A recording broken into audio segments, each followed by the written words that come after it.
live and it's working. I got it working. Oh, hell yeah. We got it working in record time. The boomers are getting better and better. It's just so much better. So much. Thank you, everybody. Yeah, good job, Mike. It's like all I get to do is just kind of like cheerlead from the sidelines and, you know, be the old man who can't touch his toes anymore. So who takes to naps. I was told I'm a little bit soft. I need to bring myself up. The problem is my volume is at max. So what I have to do instead is bring kind of everyone else down. I'm sorry. Your volume for me just increased. I don't know what that was, but you're louder and clearer now. That happens sometimes with my microphone. I don't know why. I'm convinced that it's possessed. So here's the thing. This is how we know we're being watched by the feds. Is it your microphone turned up the very moment you started talking about needing to like increase your microphone levels, and like they did that manually for you, which was actually really nice of them. Thank you, feds. Well. Cool, I got the chat working. I think the chat's working too. I can see the chat on the on this little dashboard here too, so I can like well, I thought I could fucking communicate. I guess I can't. I just got blue ball. I mean, I can still fucking chat on the on the stream here. I just gotta. For me, I have to do too much like minority reporting to like chat and like do multiple things. Like I can't like. I'm on a phone, so I don't have like a bunch of like screen mobility. Oh, that I understand, and luckily I have 2 monitors here, so that helps me. So monitors are cool. I had a hall monitor in middle school. You were a hall monitor?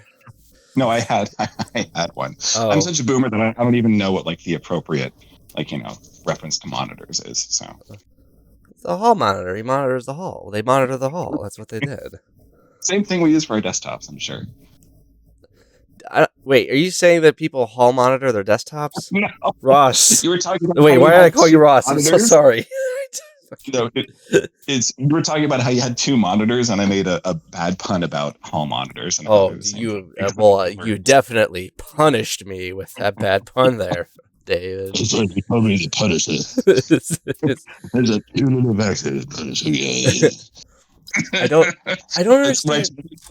When I talk about I'm wearing my boomer goggles, which are like, Ray-Ban sunglasses from the 90s. Nice. I don't understand. I was just able to fucking work that. Wait, is this the chat right here? Am I typing in the wrong thing? No, that isn't it. How come this fucking thing? Come on. I was just here. I just was able to fucking... Ooh, I'm so mad. Can I pop out this window? No, I don't want to do that. No, it's too late. I already did. Maybe I gotta reload it. Hold on, let me just reload it here. That's like me when I'm like performing one of my home invasion operations. I also like ask myself, can I pop out this window? Yeah, I know. Seriously, right? Fucking. I'm glad that so far everything's good. I appreciate it. It's just. It now sucks. Like, I'm ready to do this, but like our guest of honor has decided not to show up. Be a socialist. I want to shame them now because maybe they could hear us. Like, Ross, hey, buddy. Yeah, I think Ross just needs like a sensu bean after like all of that really rigorous like Marxist theory reading. Yeah, I mean, like, even like. Disclose at least like what the hell you were talking about. At least I'm kind of curious what Marxist reading you're fucking doing. After reading over 1 hour of Marxist theory, everybody goes into Dave Rubin's recovery mode. Like that's just like the algorithm. I guess so. The recuperation station, we can call it. Yes. Wait a minute. Oh, the fuck is oh shit, did I just delete that? Oh wait, no. Sorry everybody, I'm just trying to see if I can fucking get the chat display going again. Because if I can get displayed here, I can pop it on the fucking on this window, and then like, because you know how like Twitch and YouTube streamers put the chat on their fucking stream, like I can do that with us. Like nice. But I don't know if I want to do that right now as I'm waiting for Ross to get his phony ass out here. Like, quit confirming like the socialist stereotypes, Ross. Like you can't just like show up like the dude with like milk in your beard 2 hours late and be like, hey, we're gonna win the revolution by like being like interminably late people. You got to be on time. You got to be punctual with this revolutionary shit, you know? It's a late stage capitalism. It's, you know, you got to be on it. Yeah, I know. All right, It's wait. already stealing. I texted him. I'm like, Ross, we're waiting, and his response, their response, fuck. I'm like, wait, I told you, I fucking told you, I told Very you at actionable fucking information. 9:30 this evening. I'm like, hey, look, David's got to run late. I forgot about that, so we're not starting until fucking 11 o'clock. You got all the time to fucking recuperate from your reading. And okay, I sent the link and everything, and I'm just like, now I have to give them another fucking 5 minutes. Damn. This is like why we do have to rebrand ourselves as being super capitalists, is because socialism has too much interpersonal baggage attached to it. Everybody who identifies as a socialist is never on time, and they never actualize everything. So seriously. Yeah. Why do I have 2 stream elements tabs here? I'm afraid to do anything because it might fucking destroy something and just destroy our fucking live stream. So, wait, chat. Yeah, I want the chat. Give me chat. I don't know if this is the right stream chat though. No, this is for Twitch. I want the Facebook chat. Maybe eventually. I'm just saying, like, we can move to Twitch. It's much. Well, I'm just more familiar with it. I'm not saying it's gonna be easy. Yeah, I think we'll get like. Oh, I'm sorry. Go ahead, please. Please. Well, I was just gonna fucking say, like, I don't know if it's easy or not. I'm just more familiar with it. Like, this is really my first. It's Facebook live streaming is somewhat similar. Yeah.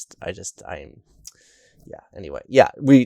I think eventually we should, once everybody on our Facebooks kind of like know what we're doing, we should kind of move them on over to Twitch, and we might get some new people too. So yeah, I know like Twitch has its own like ecosphere, but I also know like there are a lot of mutual streamer friends that we have that basically like they collaborate on Twitch. Like they're able to redirect viewers to Twitch and stuff like that. They kind of have like their own pool of viewership, and between like the networks that they've established between each other, they're able to like kind of like direct that viewership towards like the different channels. So like I don't know, is it possible to like simultaneously broadcast from Facebook and Twitch, or does it have to be exclusively one or the other? From my understanding, if you're not monetizing your streams, you can stream from multiple platforms. There is a way to do it, but hey David, we might be rock stars from this, so I don't know about you, but I would like to kind of get a little money back from doing this to use for non-personal usage. Everybody calm down. Right. I would like this endeavor to at least pay for itself. So well, that's great. Like, hey, I'm totally behind that. Yeah. I'm pretty much like behind, like, for me it's like I just really like you as a person, and I like talking and hanging out, and that's kind of where I'm like, look, you'll do a podcast. Because like before, I always used to meme about podcasts, how it was just like 2 dudes mansplaining and like pontificating, but like you're actually like a very like observant and insightful person, so it's not just like meaningless, like stop like circle jerking. Right now. I mean, look, I'm sorry, I do appreciate you coming to, but like that's kind of what the thing that I realize in people that like, if they get good rapport and they're able to bounce off each other pretty well, it's like it's probably best to like make that live and interact with people, and like because like I've learned a lot of stuff from you, and I feel like I could learn from more stuff. And I've learned tons from you. Like, there's so many like foreign policy things where like I'm just like very happy, just like learning from osmosis through you, and it's great because like it's for me, it's not necessarily about like demonstrating how much I know. It's also about just like vicariously learning things through other people, and you have like insane knowledge, especially about like Southeast Asia and like their politics, like their countries, like their dynamics. I'm gonna be real with you on that. That is actually kind of like a new frontier for me. It's probably because of my girlfriend, but like for me, Southeast Asia has not been really my strongest points. Like I might have known some stuff about Vietnam and Cambodia in the past, but I've really expanded it to now include like Thailand, Myanmar, Indonesia definitely after reading the Jakarta method, and of course the Philippines. But like those politics are also becoming so prescient now. It's like there's so much pertinence there. Where Well, it's like what is happening there has like very, very oh gosh, very real consequences for the rest of the world, especially now that like, especially for the Western world now. So like, it's important to like understand the history of things that have happened and to like, understand how things are currently developing. And I think you have like a very unique grasp of like those concepts and things like that. And I think you're really responsible with your knowledge and your education on those things too. Oh. So Yeah, it was awesome. I think, well, I mean, like, yeah, Southeast Asia is going to play a huge role in the 21st century because that is one of the areas that's probably going to be the new developmental process. China has pretty much gotten to it's industrialized. It really cannot go any further. It's kind of reached the point that America has made where it's transitioning to like post-capitalist, sort of more service-based economy. So what it's basically done, I mean, this is what basically the whole Belt and Road Initiative is that China is now exporting that economic momentum to outside of China, particularly in Southeast Asia and Africa, just to keep the economic mobility going. So like now Chinese firms are getting involved in the local governments of all these countries. Philippines under the like President Duterte, for example, a few years back, like he saw opportunities with this and tried to warm up like very closely to China to get these Chinese businesses to invest in the Philippines. Problem is that, of course, America doesn't want that. And there's general xenophobia in the Philippines. Not to mention, China fucking shoots themselves in the fucking foot with having a good relationship with the Philippines because of their conflict of interest in the South China Sea or West Philippine Sea, depending on who you're talking to. So that kneecaps the whole thing. And then you have the United States now reinvesting its interests, its historical interest in the Philippines due to its past imperialism.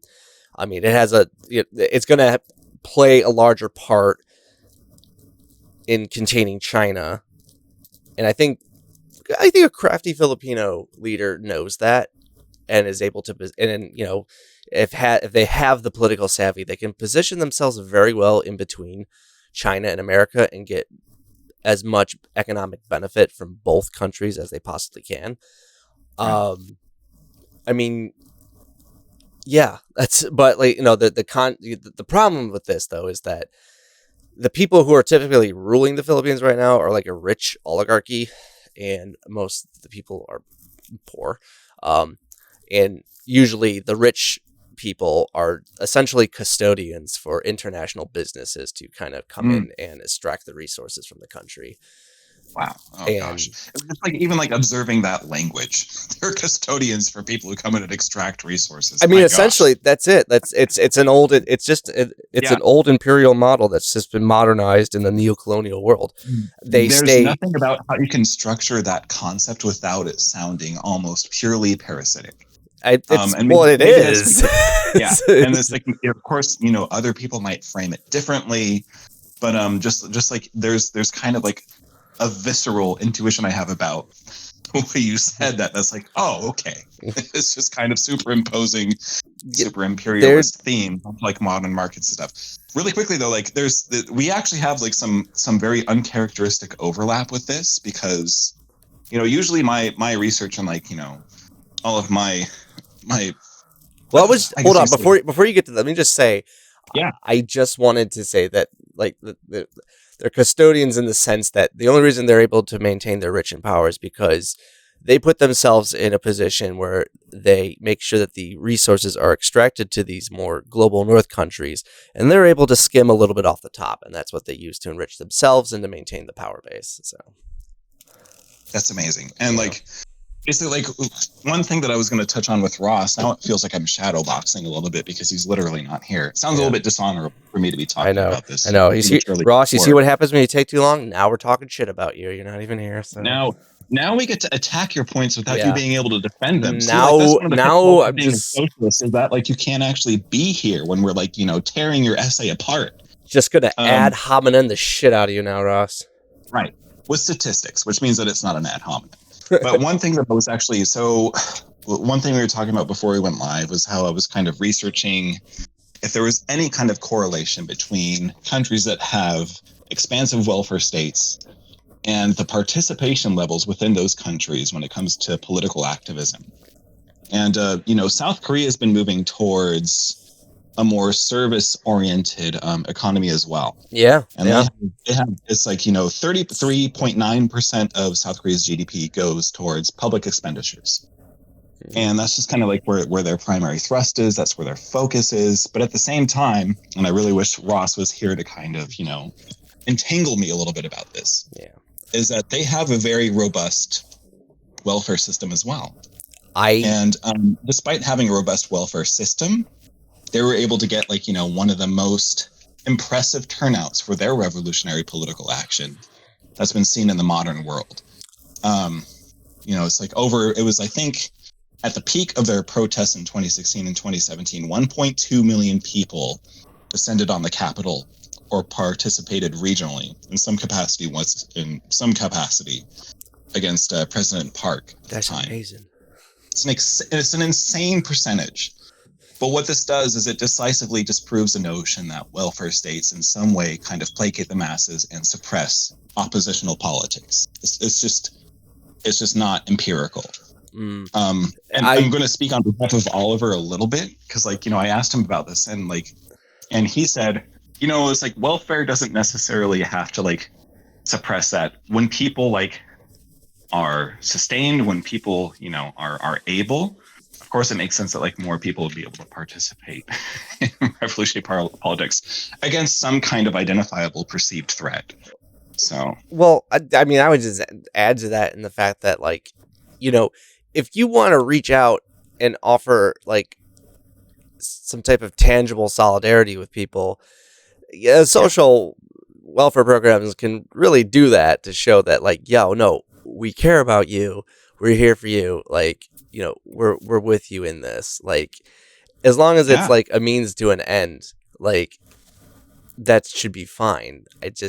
I feel like there's a lot of socialist critique that no, you placate people, and it's basically there's a fallacy to this, and I think that I think in their mindset it's if you just let enough people suffer, eventually they're going to snap into some sort of universal class consciousness, and then collectively they're just all going to rise up. And if that was the case, and I wrote about this, things like fascism and genocide, ethnic cleansing, these wouldn't be things because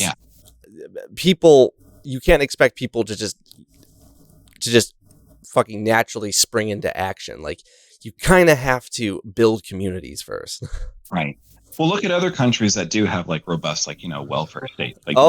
There they are. Is Hello. this? Yes, this is Ross. Ross. Okay. Hello, Ross. I can't hear you very well. Is that your connection? Can you speak a little bit more closely to the microphone? Hello. I turned you up a bit, Ross, just to make it okay. Say something. My name is Ross. Oh, okay.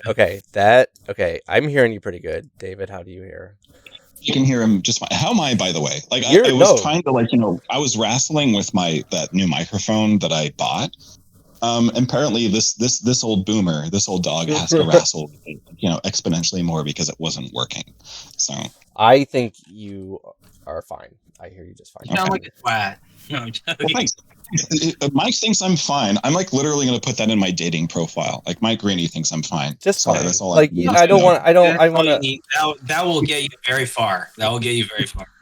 I think so too. Hang on. Let me just see how everybody sounds. I think you sound fine. Mike also looks fine according to everybody on the internet. Just saying. Oh yeah, no, that's. You don't even need to say that. That's objective. Okay. It's redundant. Right, but hey, just because that's the old revolutionary adage, right? We're talking about revolutionary terminology. Just because it's been said before doesn't mean it doesn't need to be said again. So. All right. Well. What's up, everybody? We're just gonna get into this because I really want to get through this. I want to make sure we have recording. Oh yeah. Ross, I didn't know if I told you we're live too right now. So, wow. Are you okay? Okay, that's fine. That's fine. Are you sure? No, we're good. We're good. Is there something you wanted? Did you want to like insult me offline first before we? Oh yeah. Okay. Well, We're doing it live. too bad. Too bad, Ross. I told you at 9:30 that we were going to be a bit late. Yeah. I'm sorry. Well, I was confused by some of the directions you gave me. You go, we're good. So this is the famous David. I'd say more infamous. Infamous. Okay. I'm actually going to hold on a second. That's how I identify at the moment. Yeah. Are you in Cuba? What's this? Wait, Mike. When he says directions, like bad directions, were you Ross's Siri for a minute? Like, were you like directing him home? No, I wouldn't say that. But like bad. Did you tell him to turn right when he should have turned left? Because I hope nobody is like moving farther to the right after this podcast. If that's happening, I really don't think so. Damn it! I want to like bad directions. Don't go right, guys. You know what's bugging me is like I want to move Ross to the bottom middle because like I feel like that's like where the guest seat should be. Whatever, I can't fucking change it. I'm not wasting my time. Can you see? Like, I don't. What's up? What do you want? We're not supposed to see each other, are we? I mean, I have my camera off. I really don't want to fucking fuck up my bandwidth by including a camera. I mean, I could. I just don't want to because I don't want to leave David out either. Because I just do it. No, it's fine. No. I can't. My room's a mess, and if Jordan Peterson sees it, you won't leave me alone. He'll know that anybody whose room is a mess. We know that they attend postmodern neo-Marxist university. Yeah. It's a dead giveaway. So yeah, that's basically like doxing somebody. If they know that I attend postmodern neo-Marxist university, they know how to assassinate me. So that's why I can't do that. God damn. Yeah, but I'm the kind of Marxist that also hates those people. The pomos. Is that your short? Is that the short term? Pomos. I'm glad that we're like representing the Marxists who like Jordan Peterson here.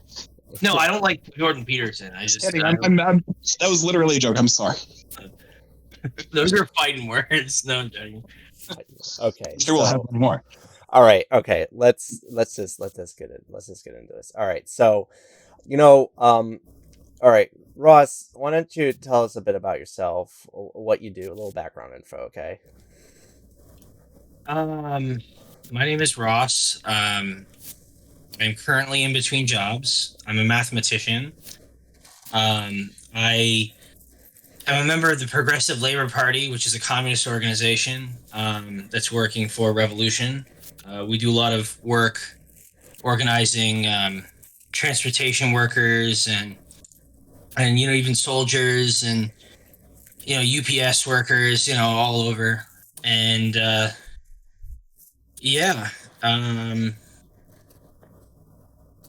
world's crazy right now, and we need a revolution. I was trying. I'm sorry. I was trying to remind. I forgot the name of the party that you were associated with. I was trying to remind myself because I was talking to David about it earlier. But yeah, Progressive Labor Party. Okay. So. Oh, I'm sorry. I cut you off. I'm sorry. Was there anything else you wanted to add? If you just gave me more time, I would just ramble more. So. Okay. So your essay is. I just have some questions for you, and so I'm just going to give a little quick summary and shit. So you're perfect. I know that. No. Well, I don't think anybody's essays is perfect.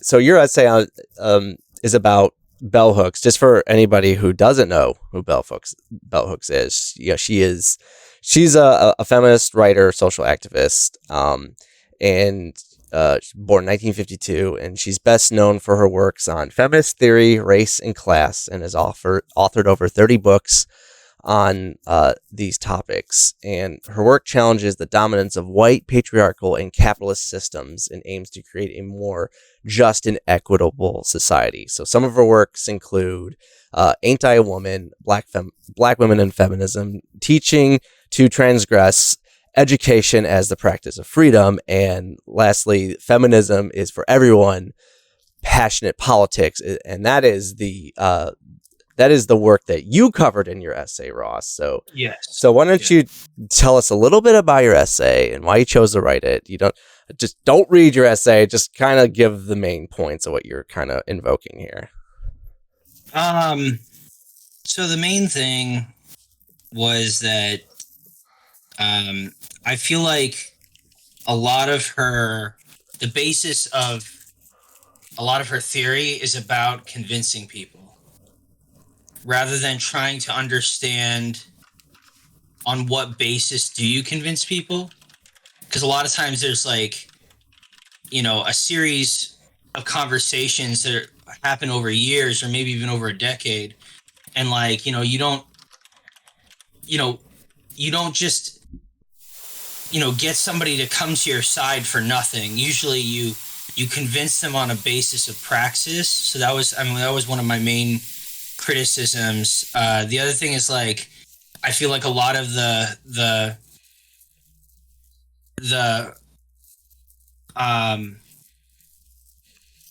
what else was I gonna say? There was a lot of stuff that she said in there that wasn't necessarily novel. Although, I mean, that's not, like, there's a lot of times people will say things that aren't novel. That's not worth,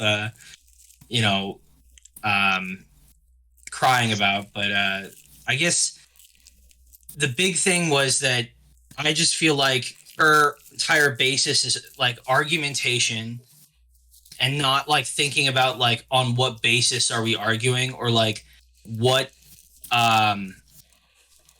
what kind of crises or material conditions will cause somebody to think like a given person. I think that a lot of times she advocates for welfare or certain kinds of reforms that would actually blunt revolution, and she talks about revolution.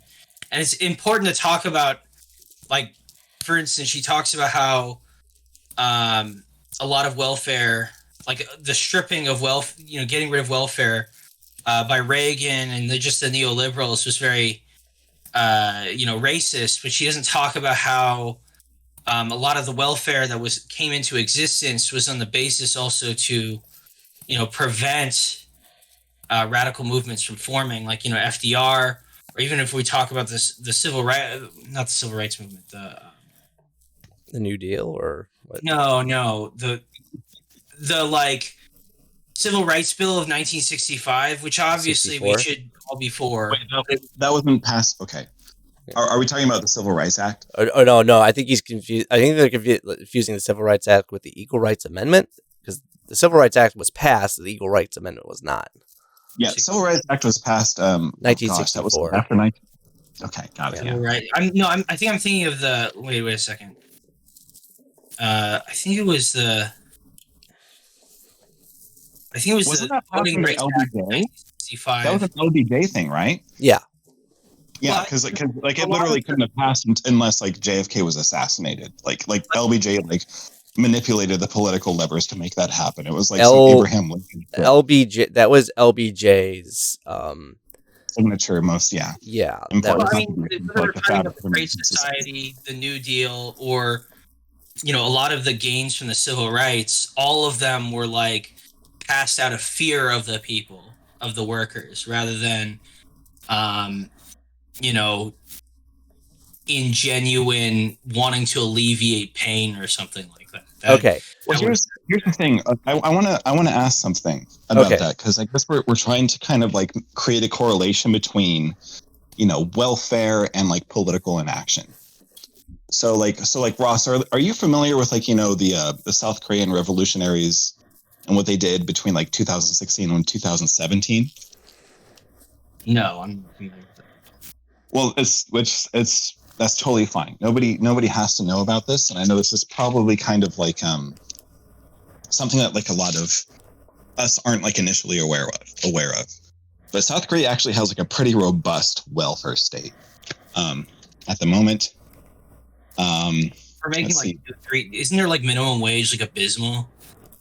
It's like their minimum wage. Well, their welfare benefits cover about 3% of the population.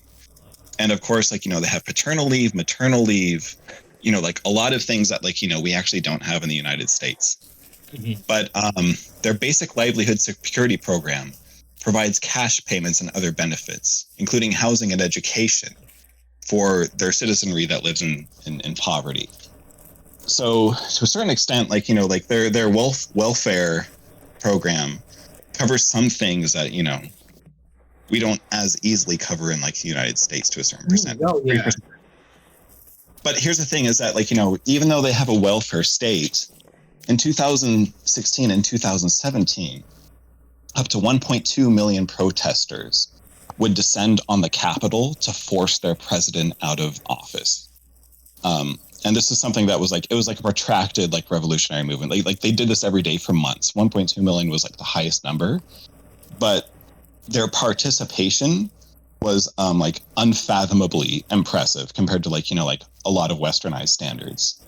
So this is an indication or an example of like a welfare state also being able to like facilitate very consequential revolutionary politics. And it kind of seems to me that they actually revolutionary. I mean, they kicked their most important executive official out of office. Like that's something that, like, you know, like, hey, that's something that like we have a lot of people on welfare in the United States too. They didn't manage that. And that was President Park in South Korea. President Park stepped down due to like the public pressure that was kind of amassed because of like their protest movement. So I guess like one thing that I read in your essay that doesn't seem to necessarily track with reality is that welfare suppresses the animus of the masses, and that welfare is like inhibiting force against like revolutionary politics. Because in the modern era, a lot of countries that have like, you know, like robust welfare states have actually been the most hostile. Like if we even like look at like what France is doing right now, they have a lot of like, you know, government programs. They have like a lot of like collective bargaining, unionization, and all that kind of stuff. They're fucking setting fire to their buildings. Mm-hmm. Well, I definitely wouldn't consider what you talked about with regards to South Korea to be revolutionary. Because, you know, they have to actually be attacking, you know, the productive forces. You know, they have to actually be changing the relations of production. You know, that sounds like more of a reformist movement, and not that like it doesn't have, you know, potential. You know what I'm saying? But I think it's important which Bell Hooks considers herself a revolutionary. Does she? I thought that she had. Okay. I mean, at least a lot of her essays and writing, she does talk about things as being reformist versus like stuff that's more revolutionary. Okay. Well, here's the thing. It's basically like, I think like what I got from your essay, and it might be wrong, and you can correct me, is that in some way like welfare suppresses political action. And we have examples of welfare states and very high levels of like political participation. So to me, it doesn't seem as though like, you know, welfare is a causative factor in suppressing political participation when political participation is highest in countries that have high levels of like welfare. No, it's more about you're saying, okay, well, is there a direct causal link? I mean, there are many different like geopolitical and economic factors to cause why certain things to happen. I'm just saying historically, whether we're talking about the reforms by Bismarck in the 1880s, 1890s, whether we're talking about the New Deal, whether we're talking about the Lyndon Johnson's Great Society, or like Perón's reforms in Argentina, I'm just like literally talking about like welfare being like a head off. Like it was out of trying to outflank the left and trying to, I guess it's not outflank the left, but just to quell the masses. It's not actually. That's not to say that there aren't times where, there were more like pathetic, welfare reforms that might have not, they might have been about like certain individual. Politicians, idiosyncratic, but the largest reforms were usually to quell the masses, and that does matter, I think. Here's the thing. I Okay, do. There's a couple here's of the thing that I'm things still interested in. All right. Hang on. Let's take it back a second. So let's make sure that we got the gist of what you're writing, Ross. So, David is coming from that perspective, and I agree with that perspective, but this is what I surmised from your essay.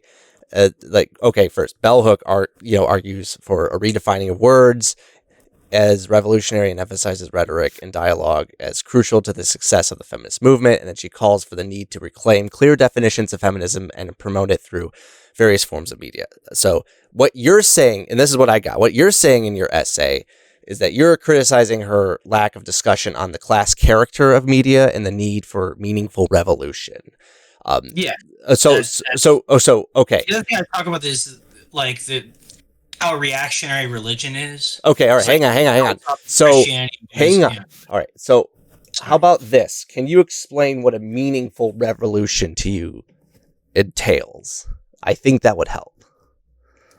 Well, it would be like a series of general strikes, and probably there would be some kind of, it depends on how exactly it's carried out, but there'd definitely be violence at some point, and it would be about taking away production from the owners and putting it in the hands of the worker through democratic apparatuses like communes and Soviets, Okay, so you're basically like, okay, got to have general strike. There might be violence because the state's probably going to suppress that, but ultimately, in order, the third pillar of this is no, production has to go from private ownership to collective ownership in, like, I'm assuming all industries.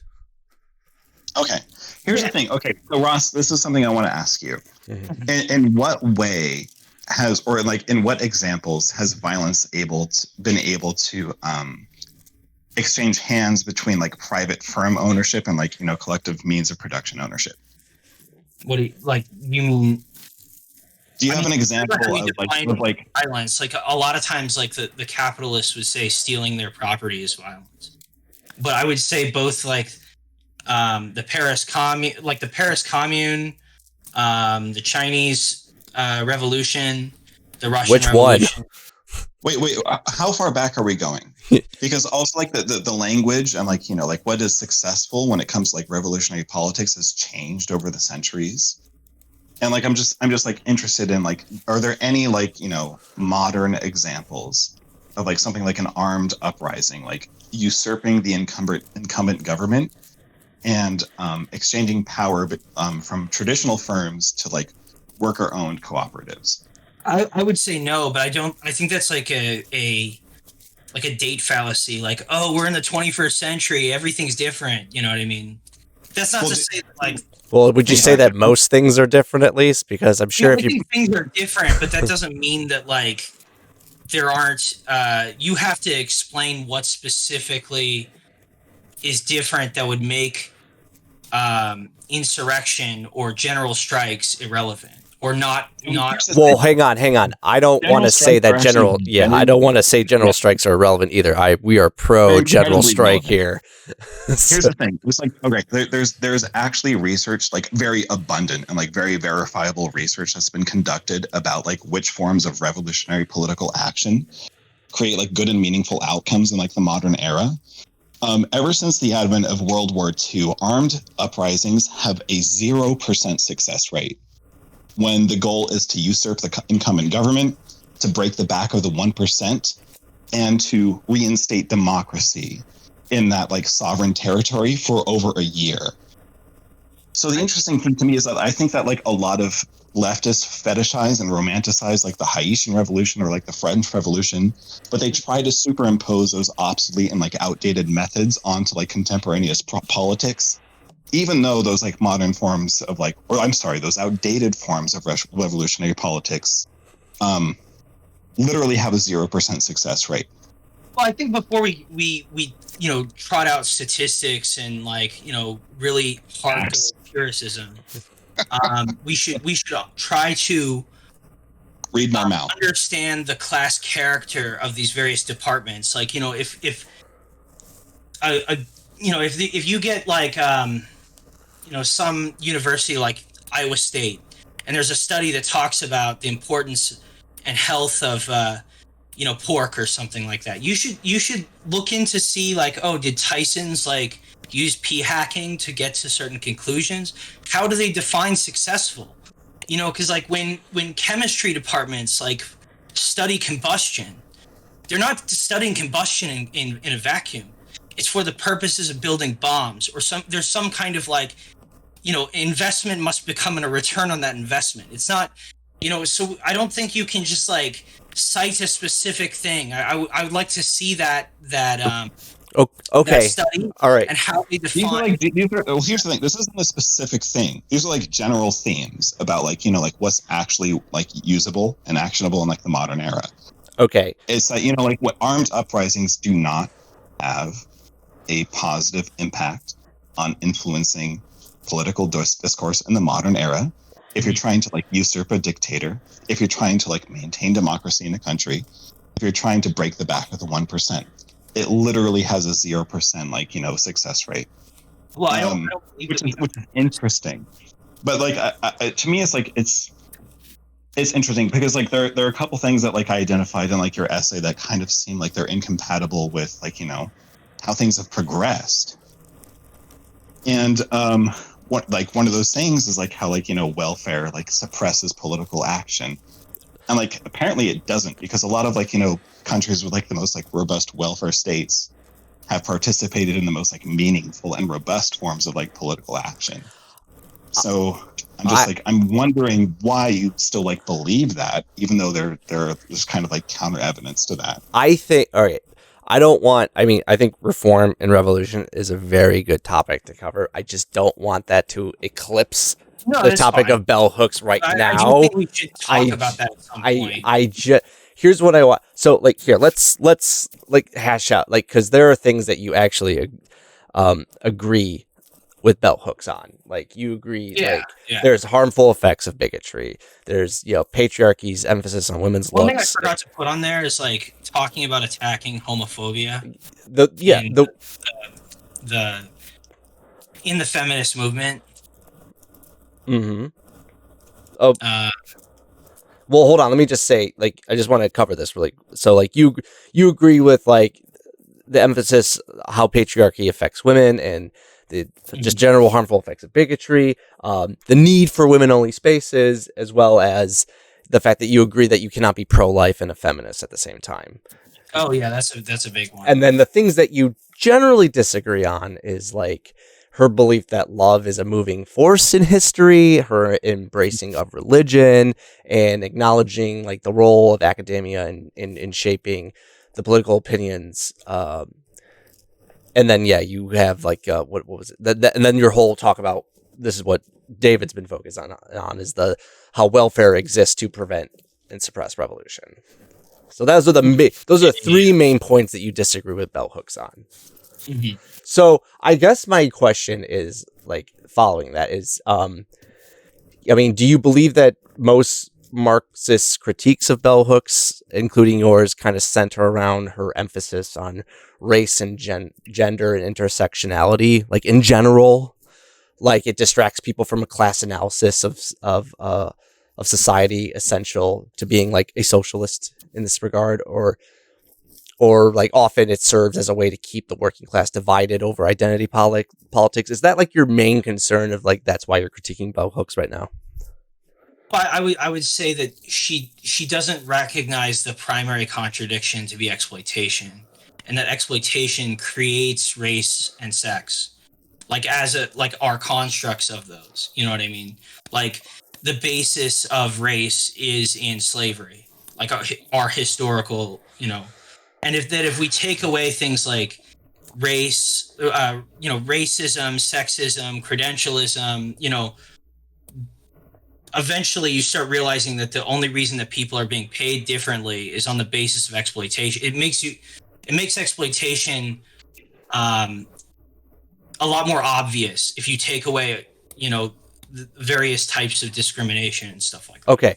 But like here, I just want to ask, like, so like, I think this is important to say that we need to talk about like, racism as a special problem. Okay. Same thing with sexism, but it's just that it's about understanding like how certain contradictions might create others. You know what I mean? So I mean, let's we have some studies about that. Okay, University of Cali, Berkeley, and University of Chicago. Applicants with black names were called back 10% fewer times across the board. Discrimination was more prevalent at decentralized companies where the hiring process is spread out without much HR oversight. This to me is like kind of like an example of intersectionality being like a little bit more empirically legitimate. So why is it that like, we can say that most of these things can be boiled down simply to like, class arguments, when racial arguments also help to explain like the disparity between class outcomes, like people being employed and things like, like salary and stuff like that. I think you're misunderstanding what I'm saying. I agree with the like.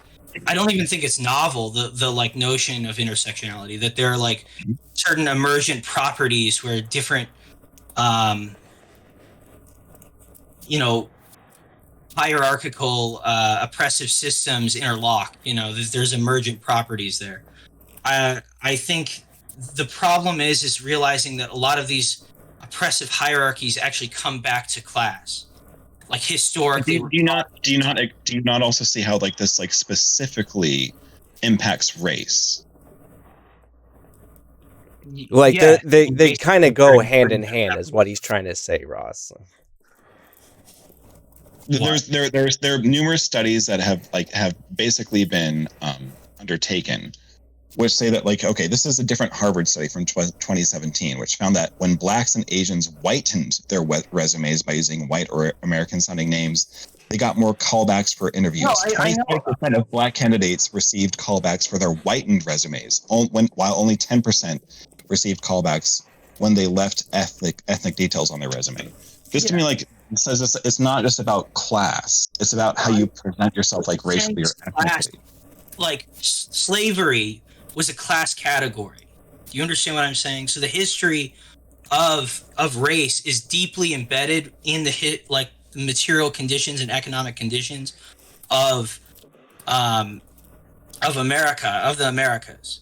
Yeah, we hire or don't hire people on the basis of race now. What? Yes, I understand that, but that's still like class conscious like take. Right. But there's intersectionality there.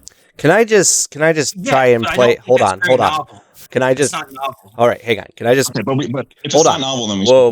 Like, can I just play a brokerage here and just say that I think the point that Ross is trying to make is that yes, there is racism and general bigotry. People are viewed on these things, but what we need to analyze is why they are analyzed on these things. Like it is rooted in racism. Is that what I'm getting at, Ross? Well, that racism is rooted in a class society, or yeah. I mean, you can trait racism to in a lot of way, like the American slave trade, for instance, that was a byproduct of capitalism. Or even how we use, like, a lot of times when people talk about like they'll use the term like black and poor almost synonymously. Same thing with like women and children. It's because that's like part of their historically what they've been forced to do as a job. You know what I mean? Okay, that's okay. Like, are we able to say like, okay, here's one thing that I hope that we can all agree on, which is like on a basis of race specifically, not going back 200 years or like 300 years, like slavery or anything like that. On a basis of race, people are more or less likely to be hired for those reasons on the basis of race. There's some intersectionality there. Yeah, I mean, I also think it's important to talk about how like black people are seen as lumpen a lot, as like a criminal underclass, and they're used historically, even today, like today, yesterday, tomorrow, in the prison system. I think that's yes, and I'm not saying that there isn't an important hiring practices where there's like regular what is it called? Bigoted ideation, where like people might assume, they might look at somebody who's black and assume that they're a thief or something like that. I'm not saying that isn't important or that there isn't an ideology around it. I'm just saying that like the when it root comes to of this class even conscious today, issues. yesterday, and the day Wait, hang before, on. Let him finish. they Let are him finish. economic. Just let him finish. The today, yesterday, and the day before, the roots of these are economic. It's not just about bigoted ideation and like name preference and stuff like that. Those things are secondary. Okay. Not that they aren't important. Here's the thing. Here's the thing is that actually like name ideation tends to be like the actual causative factor, because there was one famous case that was conducted a little bit of time ago, where somebody who was black submitted a resume to Target, and that resume was rejected, outright rejected. They whitewashed their resume, they changed their name, and they actually included fewer qualifications. And after that, they got the resume. Yeah. Like, no, Like, I'm sorry, but sometimes it's not just about class. It is also about race. And race has like a very like definitive and identifiable way that, okay. So what I'm just basically trying to get is that it's not just about class when it comes to things like hiring practices, when it comes to things that actually affect class. Race does interact with hiring practices. Okay. Let's intersectionality. All right, hang on. Let me just say this. I think the dispute is, what should we as socialists put more emphasis on? Is it the race first or the class first? Now, I think this is where, Ross's main critique of bell hooks is coming from. It's just not Marxist enough in their eyes. But like, I think we need to discern first, like, do we consider bell hooks a Marxist or a socialist? Well, I mean, I wouldn't consider her a Marxist. Okay, you wouldn't consider her a Marxist. You wouldn't consider her a socialist. That wasn't actually like socialist is a lot weaker term. Like, you could call like Pol Pot a communist, but I wouldn't call him a Marxist. You know what I mean? Okay, so like, I'll call her a socialist. But, well, that's the thing though, because she does not identify as a socialist. Really, she does. Yeah, I mean, obviously, like, you show me that video of her like beating a landlord. I think that would be highly contradicting. You'd be surprised at how many there are people that say things that are quite contradictory. It's just that she uses an analysis of capitalism that I think is very complementary to Marxism. So I think that's where the confusion is being made, and I think no. So I think the problem is, like, she's critiquing traditional Marxist thought for its failure to address gender and race in its analysis of class struggle. Do you kind of agree with that? That's like what feminism is for everybody. Say that again. So sorry. Like in feminism is for everybody. The works that your essay is about. Bell hooks is critiquing traditional Marxist thought for its failure to address gender and race in its analysis of class struggle. That's one of her big things. Yeah. Yeah. So, I mean, that is one of the main pet peeves you got. I wouldn't say in class struggle. It's specifically like how class and race, especially race, she gives like a chapter or two, how class and race hindered the development of the women's liberation movement. Well, I know of the work too, and like, it's just from her. That's why she kind of wrote it. It was because she thought that there wasn't enough. She thought that Marxism could do better if it addressed race and gender. We were talking about feminism is for everyone. I'm so sorry. No, it's okay. I just want to make sure we're on the same page here. I've only read Feminism is for Everyone. That's what I'm talking about. Oh, well, I don't think she mentions Marxists ever. I do remember her saying specifically in like one of the chapters talking about how racism really hindered, a lot of these, especially first wave, but also like she was talking about second wave. A lot of feminists were still racist, and it like made their analysis worse. Well, yeah, I agree with that. Agree with that. Yeah, that's another thing I should have put in there. I meant to, but I'm getting this right from I remember too. Like, she does say a traditional Marxist thought had a lot of blind ends in terms of race and gender. Do you believe, I mean, let me just ask you, do you believe that Marxist theory or socialist policies have time in history reinforced patriarchal, if not racist, power dynamics? I think there are specific movements, if that's what you're saying. Yeah. Okay, but I like, would do you say, feel like Marxist Marxist theory in the past has kind of fallen short in addressing Do you racism and think that patriarchy? Marxist theory? Let me simplify this. Do you think that Marxist theory was a product of its time, or was it clairvoyant and like it was able to anticipate like like social and political themes of the future? Oh, that's a good question. No, I do think that it was able to, like, it's still applicable today, and it has, has predictive power for the future. Do you think that Marxist theory mostly addresses things on a class base, and by being a product of its time might exclude certain things that are relevant and very important, that are based on like a racial base or a gendered base? Like traditional Marxism, not to say that Marxist thought can't. Or was Marxism so important, like clairvoyant, that it was like able to anticipate, like the I guess you could say like how racial politics, like gender politics, have evolved in the 200 years since. Yeah, then. like Marx actually did consider this, so, instead of failing to consider this. I mean, I think there were efforts to, like, if I want to talk about specifically sexism, for instance. Okay. There were efforts to rectify that class divide, and the same thing with races and nationalities. They were very limited by their understanding in the 1800s. So, for instance, there was a law that Marx and Engels supported that made it so that not only children couldn't work, or like limited the ability for children to work, which we agree with, but also said like women couldn't work in certain conditions too, but in an unequal way to men, right? And we wouldn't agree with that. That was wrong. That was. Do you think that applies in some way to like the disparity between like how like African Americans are hired compared to like how white people are hired? Wait, say that again.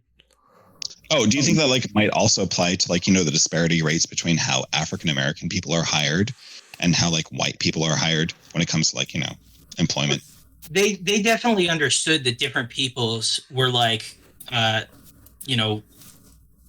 were actively discriminated against, and that actually was part of. Did Marx anticipate that like black people would be hired in like I guess you could say like some kind of like conceptually egalitarian society? What do you mean? That like in a conceptually egalitarian society? So can he like did he anticipate that like like black people and white people would cohabitate, basically like an employment ecosphere where like both can like submit their applications to like traditional firms, both can submit their applications to the Fortune 500, and on a basis of their race, certain demographics would be favored over others. Like did he anticipate that necessarily, like that configuration? I think it's pretty, like, I don't even think you have to have that much of an analysis to realize that.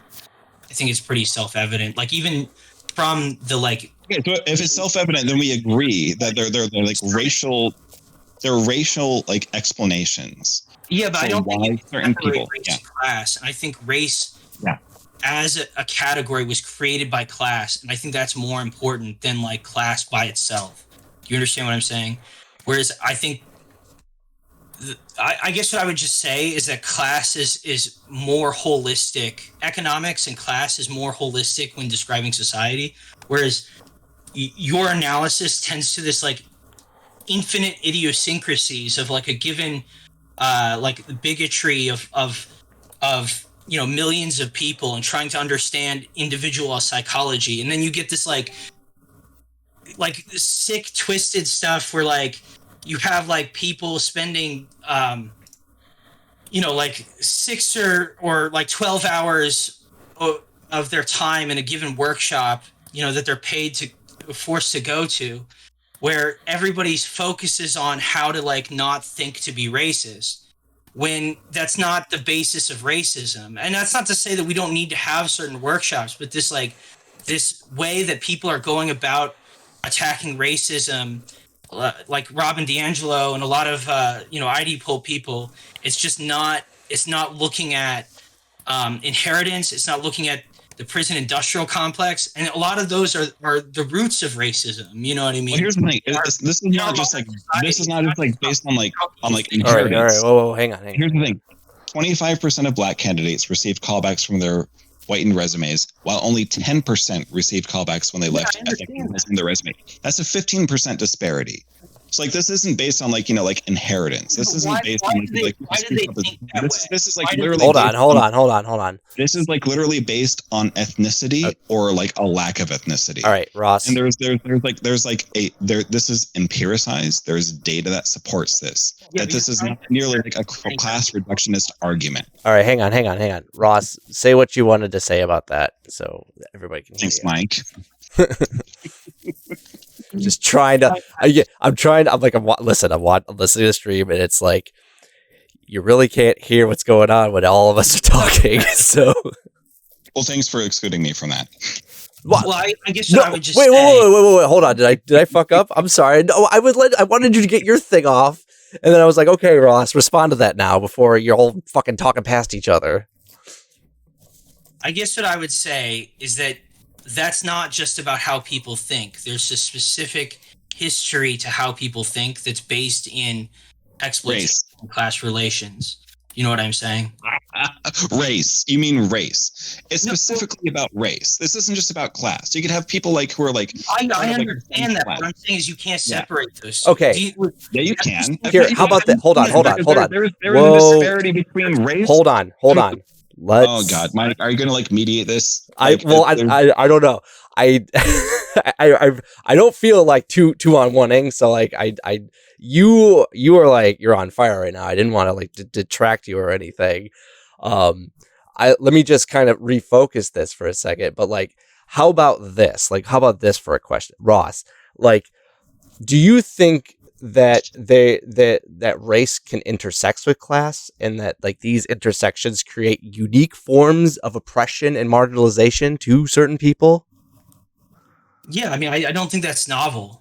That's not something. Okay, everybody agrees that there's emergent properties when two things overlap. Okay, so then is that based on class? Wait, no, I'm going to ask you a question. Go ahead. Is that based on class or is that based on race?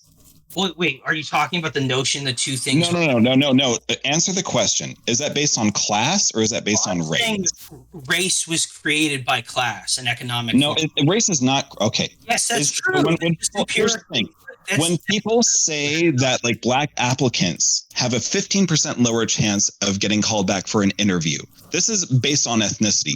Yes. Being African American is considered to be an ethnicity. That's not based on class. That's based on the fact that they have an ethnic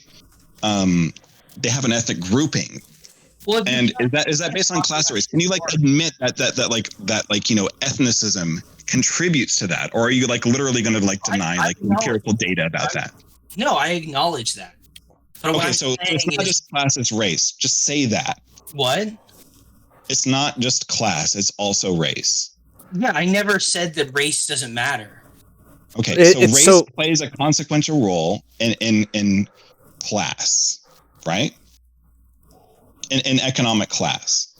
In economic environments. Here's a question. Do you believe that two concepts over a longer amount of time could eventually just end up influencing and feeding back each other? Yes, maybe modern racism was developed by, our classist analysis of capitalism, but now because things have existed for so long, now race is now permeating back into that class analysis.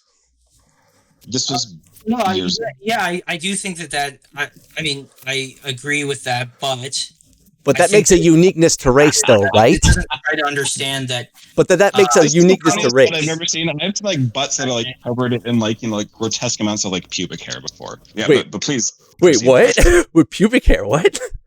No. I'm saying that is the funniest butt I've ever heard somebody introduce in a sentence.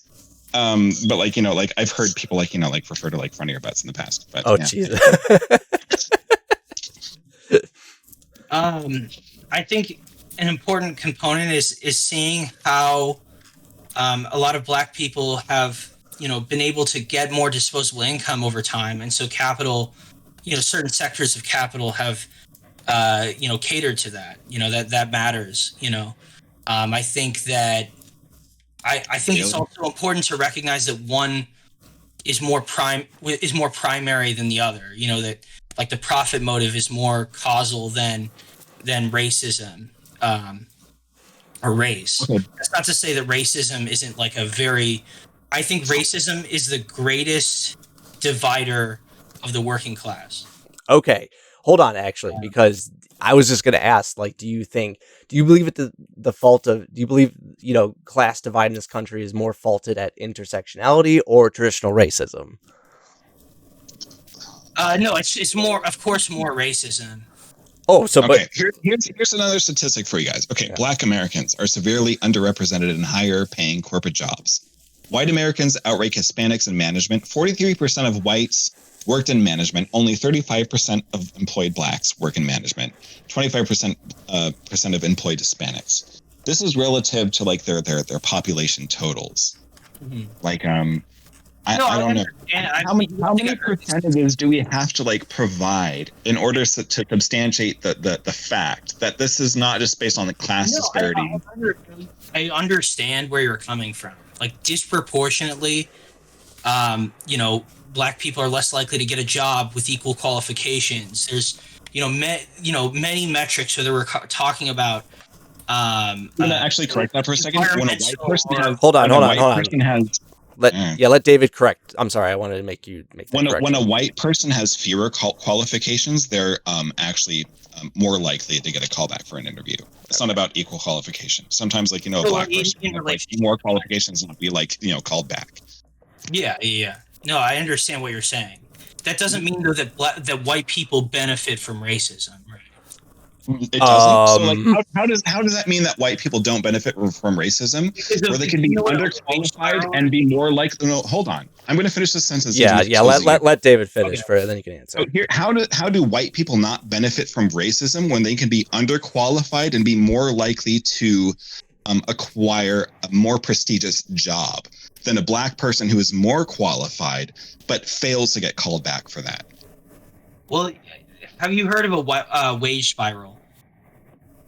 A wage spiral? No, not terminologically. So if like there's a certain group that is always paid less than another group, they have to compete with that group. Like if for instance, if women are always paid less than men, you have an underclass of workers that are always willing to do it for cheaper, and so then those people will. You're literally arguing for exploitation. No, I'm not arguing for exploitation. I'm saying this is part of exploitation. That exploited populations should not have to be subjected to that. And some people that are ethnically, or that have like an ethnic predisposition, are subjected. I agree with you that bigotry is bad. I don't think that's very novel, though. That's not what I'm saying. I'm saying that like bigotry precludes certain outcomes in the workplace, and that it's not reductive to class. That there are race factors that determine whether or not somebody like reaches a certain position of status within a workplace.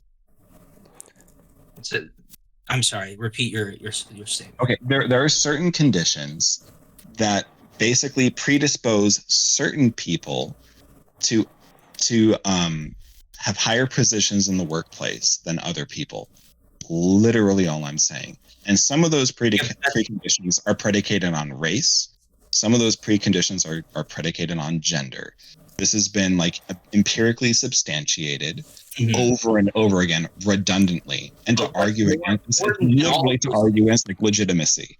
What's more important that creates all of those categories is class. That's what my point. No, race is the causative factor in all of this. You understand like the history of race. Have you seen the documentary 13th? I have not seen 13th. Have you read the studies about how like race impacts and influences people?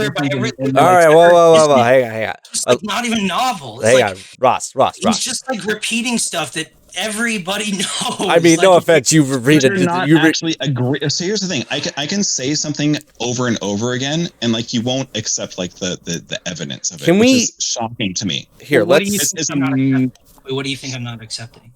Hold on. Let's Does race play a causative factor? Does race play a causative factor and Yeah, whether or like I'm not certain saying people can hold on. Hold on, You didn't just answer- let David finish, Yeah. Ross, and you can respond. Okay, we're gonna finish. I'm not finished, by the way. I'm more Danish than finished, according to anybody who's listening.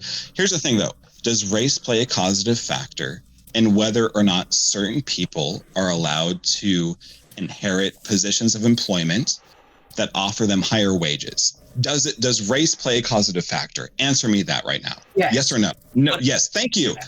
Thank you. Intersectionality achieved. Okay. That's literally all I was fucking asking for. All right. How about Thank you, Ross? You finally can answer the question. Here, let's Ross. Hold on, Ross. Can you make sure Hold, that Ross. talk, I know. Hang on. I'm gonna let you speak. Let me. Condition Wait, for Ross. this inequality is class. Ross. Does that make sense? Let me hold on. And the basis of the formation of the identity are rooted in class, labor, and economics. When people like discriminated against like African Americans being able to like buy houses in certain like districts, or like women like being able to like vote, was that a class based discrimination, or was that like racially and on a basis of sex? What was that enforced that way? No, that's not to say that these things aren't sexist or racist, but that when certain workers are prevented from voting, it's usually a method of like, okay, we have to give this populace the ability to vote because they have certain kinds of power in the labor movement or something like that. It's not like one thing I really want to put an emphasis on, though, is that yes, racism and sexism prevents actually slows down the entirety of society and makes everyone worse off. I think that's true. I agree. Well, hold on. Does acknowledging that stuff and validating it to people who have been victims of it also slow down progress? Well, I do think it's important to clarify what you're saying, and also like if somebody's in the middle of talking about how they're like a victim of a clan, I'm not going to like bust in there and just immediately say, "Oh, this doesn't mean that white people benefit or from this." That's not the appropriate time, right? Well, this isn't like some anecdotal thing where I say like, oh, like I've been repressed by this thing, feel badly for me. This is like data that's been accumulated by people who like survey this discrepancy like on a national basis. Yeah, this is not like some like anecdotal shit. This is like people who like have like basically controlled for a lot in order to like arrive at these conclusions, and they arrive at these conclusions incontrovertibly. So to say that this is all like reductive to class is anti-historical, it's anti-factual, it's illegitimate, it's insubstantive, and frankly, it's insipid. I mean, I disagree, but I have a question. Do you think that racism is the greatest dividing factor of the working class? Is the greatest dividing factor of the working class? Maybe I didn't word that. I would say, but I'm saying. Do you want us both to answer, Ross, or just David? What? Do you want to? Sure. Why don't you both answer? But one right after the other. I'll say this: I really hate putting a single emphasis on the multiple things that I do believe divide the working class. Race is one of them, but it's also gender, it's sexual orientation.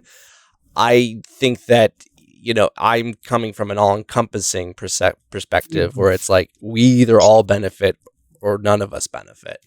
So, and that's why, personally for me, I stress an intersectionalist movement. You're here. But but I just wanted to clarify this, and maybe this will help, parse out some details in case we're not continually firing past each other. I think that the emphasis here is like recognizing and validating race and race-based oppression, but not just stopping there, but then continuing to further demonstrate from a Marxist perspective that this is all fueled by class struggle as well. But that doesn't mean that like the racist and sexist stuff doesn't matter or isn't real. Like it's very real, and you have to reach people where they're at first. Like Here's the thing. Go on, Dave. Who was like alive like 200 years ago and like didn't like 100% like anticipate this, I don't hold them against it. The people who like I hold this kind of thing against this kind of thing with is that people have been like alive in the modern era and they're not able to like update their perception of reality with new realities that have presented themselves since Marx wrote his shit. Yeah, like it's like we can't expect like, you know, Marx or Jefferson or anybody, like Hegel or anybody, to like have like clairvoyant access to the future and how like we should solve every conceivable problem. I think that No offense, I don't want to hear the Thomas trees- Jefferson's views on race, considering he raped a Of slave. course. So No, that actually like proves my point though. Yes, It's like I we keep know. relying on like these old fossils to provide the blueprint for how to approach modern problems when it comes to like, you know, socioeconomic disparities. And expect them to have like the solutions to those problems. We can't. That includes Marx. That includes Mao. It's like we have to be able to like, you know, formulate solutions based on what's happening now. We can't expect like these old like, you know, like petrified like pontificators. Well, just calling them old over and over again doesn't really like change, like add to your argument. What do you mean? Well, I'm sorry, Wait, what? What was that? Calling them old over and over again has no bearing on the argument. Okay, but if I were to say that they weren't old, that would also be wrong. Not So, like, also of course, are I'm they going to say old, that they're old because they're also like obsolete and outdated.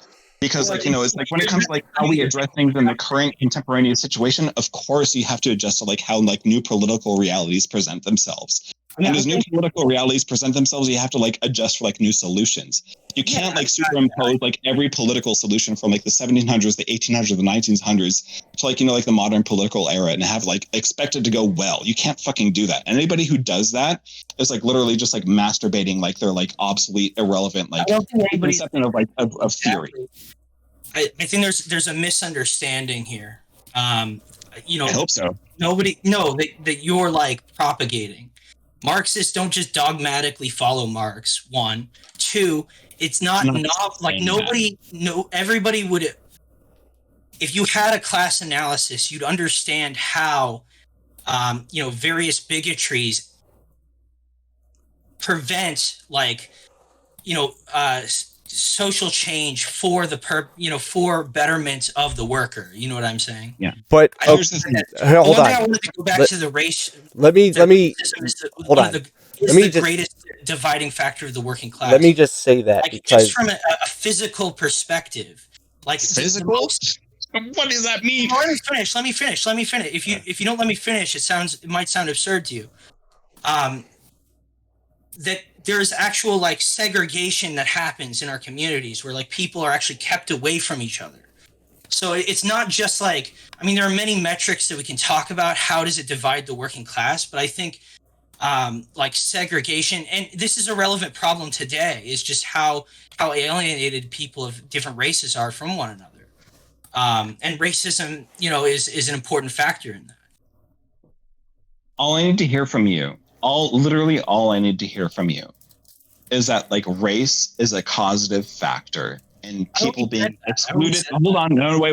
Just let Ross finish. I'm sorry, let Dave finish. Sorry. Yes. Okay. All I need to hear from you is that race is a causative factor in economic status. Can you like agree to that? In economic status. Wait, I mean, so yes, you agree? I didn't hear that. I'm sorry. No, I think that's a very important thing. Is that like part of racism is poverty and how it's divvied out. You know? So all right, that's good. I'm glad we agree on that.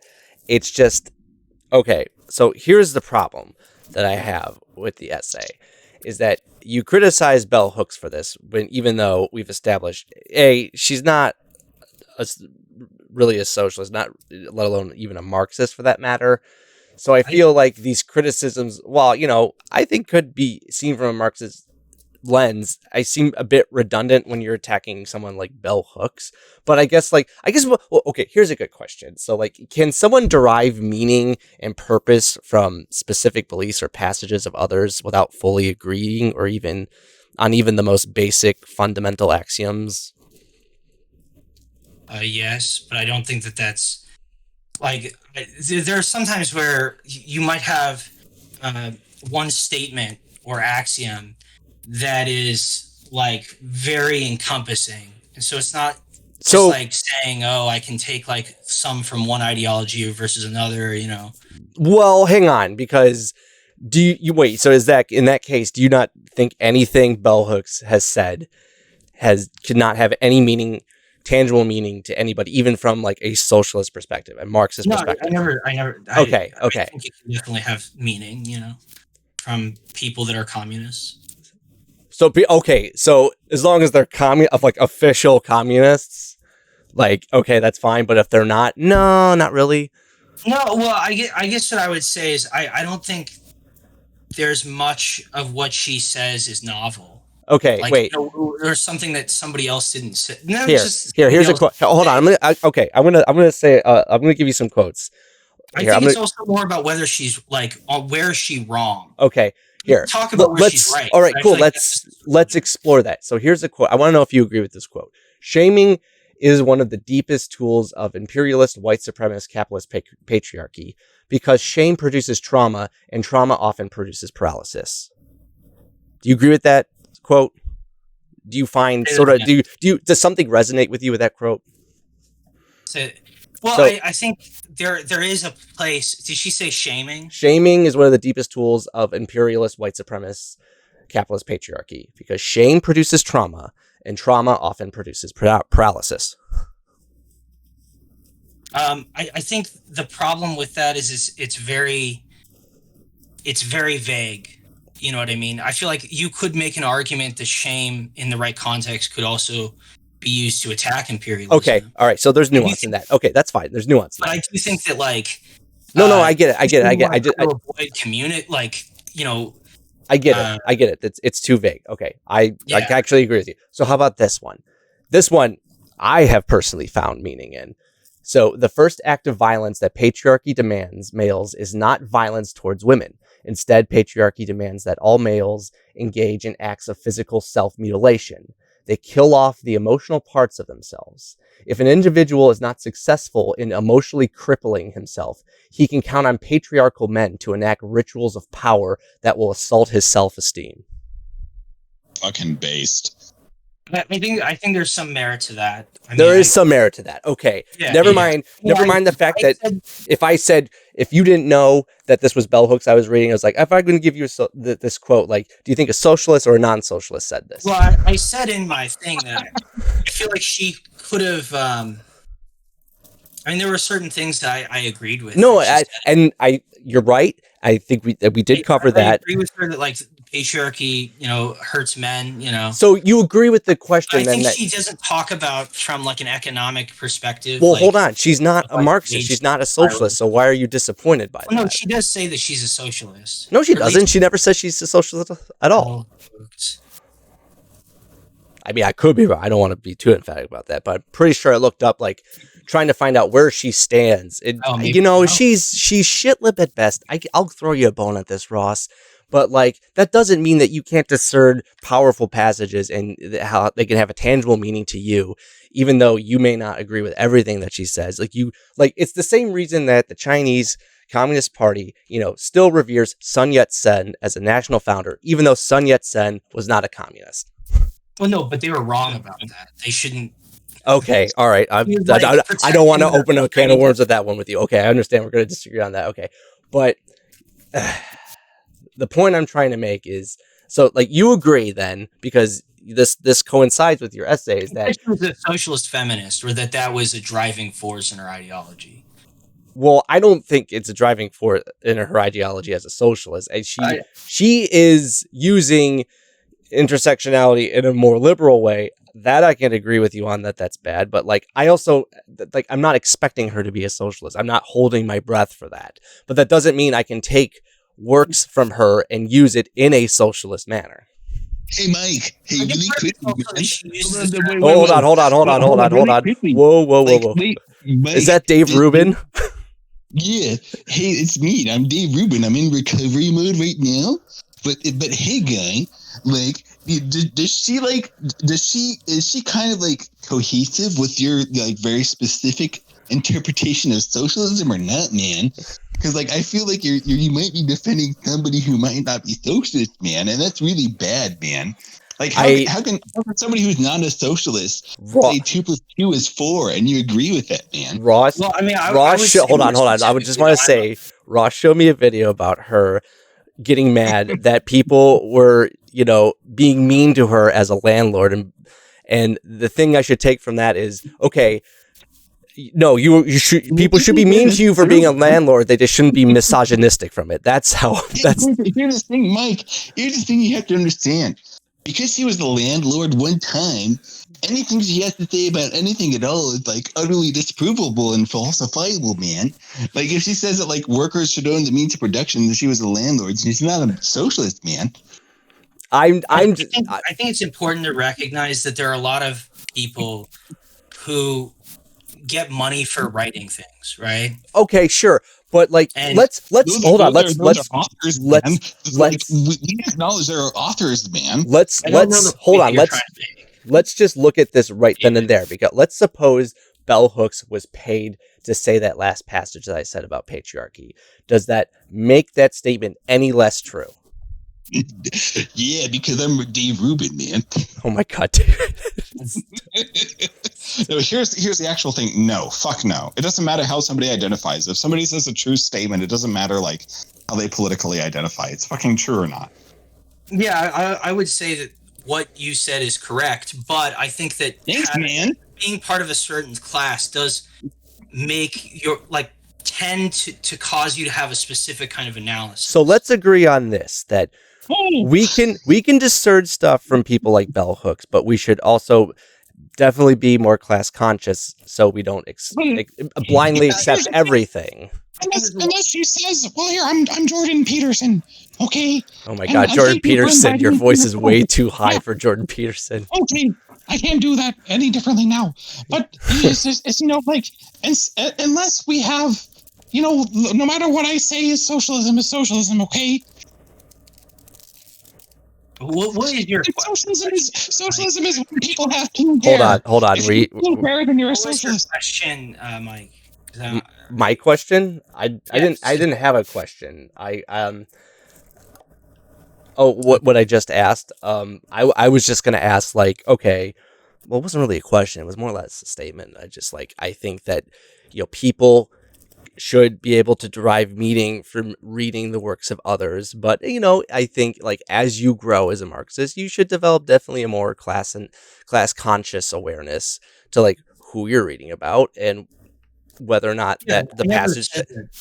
No, you have to commit yourself fully to one public intellectual, and you can't derive meaning and factual information. So let me just understand why you're doing this. Let me just because I want you to clean your room. Oh my god, David. David, don't attack me, David. My room's a mess, so fuck. Okay, but you know what? I've had a political revelation. You can be right about something and not clean your room. That's I think true. We should talk about empiricism, because I think David doesn't understand how academia can be weaponized and consistently produce misinformation in very specific ways. So who do you like? Hold on, let Ross. Hold on. Let Ross. Some kind of can add to human can. I'm sorry, my head's not all the way there, but whether violence can build a movement to help liberate humanity. That was, to me, the idea that you'd say, oh, there's never been in the last 50 years that all of the movements that have existed have always been pacifistic to create human liberation. That's not understanding causation or correlation at all. It's not understanding how certain movements can coincide. One can be violent, one can be pacifistic. But if you're just going to do voices this entire time, I don't think that's entirely or meaningfully insightful or adding anything to the conversation. Here's the thing. I'm gonna use my normal voice, just because apparently it means that everything I say is facetious or something. So there is actually somebody who's actually accumulated the data about successful revolutionary movements and unsuccessful revolutionary movements. Or here's the thing, Ross. Hold on, let David say this point. So you're gonna say something, man, and I might even say it in the Dave Rubin voice. Please, for the love of God, don't. Just okay. So we're gonna say it in the David Donovan voice. Yes, I like the David Donovan voice better. It's much more sexier. Okay. Please. It's very sonorous. It's very serenade me, daddy. Okay, just okay there. Got it. Thank you, Mike. You flattered me than a How do you panic. define successful? That's an important question. Here's successful. Okay. Well, causation, correlation. Like when we talk about these movements, because you're saying, violence doesn't. Here's the thing, Ross. I'm going to answer one of your questions right away.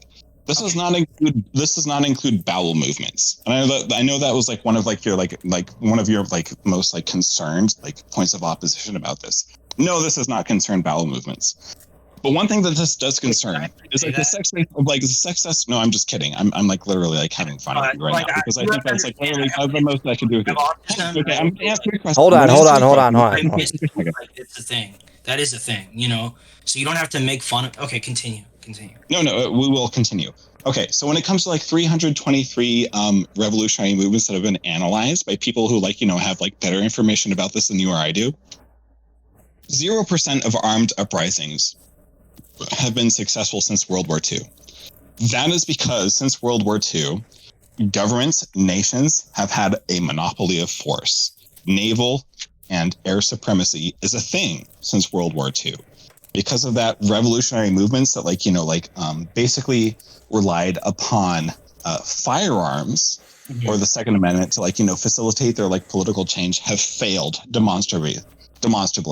This can be like most one of the earliest indicators of this was like this El Salvadorian revolutionary movements in like the 1940s. They were not able to usurp the incumbent government. They were not able to break the back of the 1%. They were not able to like maintain democracy in the face of their authoritarianism. So when it comes to like, those movements, let me finish. I'm not done. I'm still being Dave Rubin, man. Oh, God, so when it comes to like those preconditions, armed uprisings have a negative factor or like a negative predilection towards accomplishing their goals, as opposed to like other forms of revolutionary politics that have a positive correlation with facilitating their goals, like general strikes, non-cooperation methods, like that we saw in like Latvia or South Korea, all that kind of stuff. I can go into detail with that about that with you.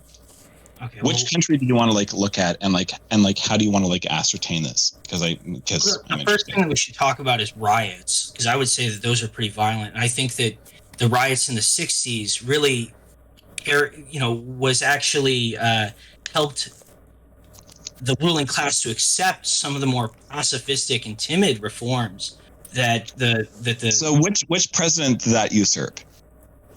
What do you mean? That's reformist in my. Are you saying I don't understand. Hold on. Let me take this back to like your essay, Ross, for example, because you say one of the pillars is not just what was it general strikes and but it was also taking away production from the owners. Does that mean like totally revamping the government in order to do that? That did not happen. But no, I just want Ross to answer. Does that in your takeaway to that? So like taking away production from the owners, does that mean like you're using the government to do that, and that means taking control of the government?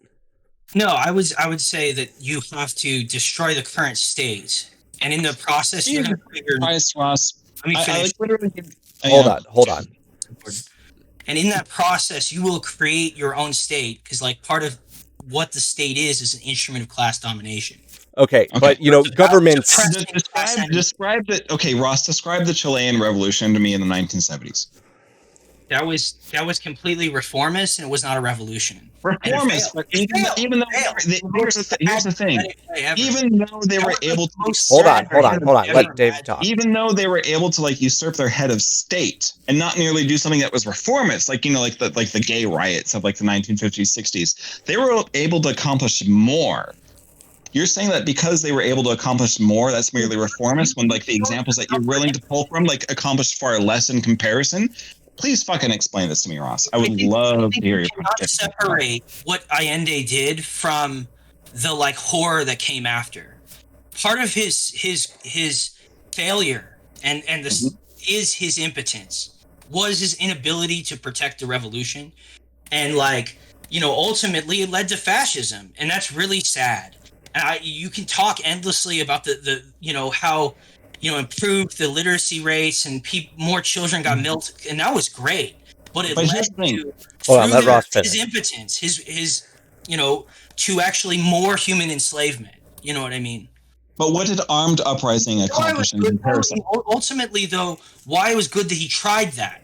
That IND. No, that's not what I'm saying. In the future, we can teach people that reformism doesn't work.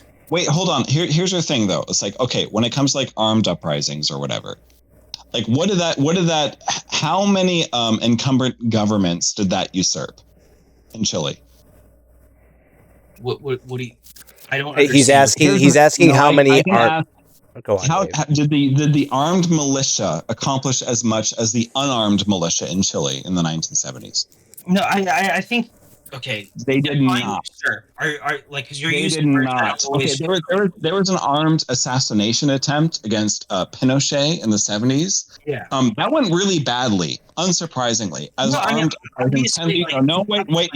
You're gonna wait until I finish this. Sure. So that went really badly, as is anticipated since the 1940s, since the advent of naval supremacy and air force supremacy in the 1940s. It went spectacularly abysmally. All of these are not actually. Hold on, just let him. Meaningful sense. Ross gets to pontificate more. Here's the thing: is that the greatest chance that Chile had of usurping their dictator and of installing something that was favorable to the general population was not actionable by means of harnessing your muskets against the government. It was a means of general strikes. It was a means of protracted action. And even if that didn't result in the best outcome, it gave them the best chance for the best outcome, when an armed uprising did not give them the best chance for outcome. In the same way that the 1980s and the 1990s South Korean revolutionaries were able to usurp their dictator, not by taking arms against them, but by gradually consolidating support for their movement, for their ideology. There's a 0% success rate for what you're talking about. Yeah, trying to superimpose let Ross respond. Clarify is I'm not just talking about art, and I don't want to do violence, obviously, you know what I mean? I think some of these contradictions will happen. This isn't a question of if. There's a certain kinds of chaos that will be brought about, the crises within capitalism, whether we're talking about climate change, economic turmoil that's created through bubbles, things like the bullwhip effect, crises of overproduction, etc., or crises of imperialism that cause violence.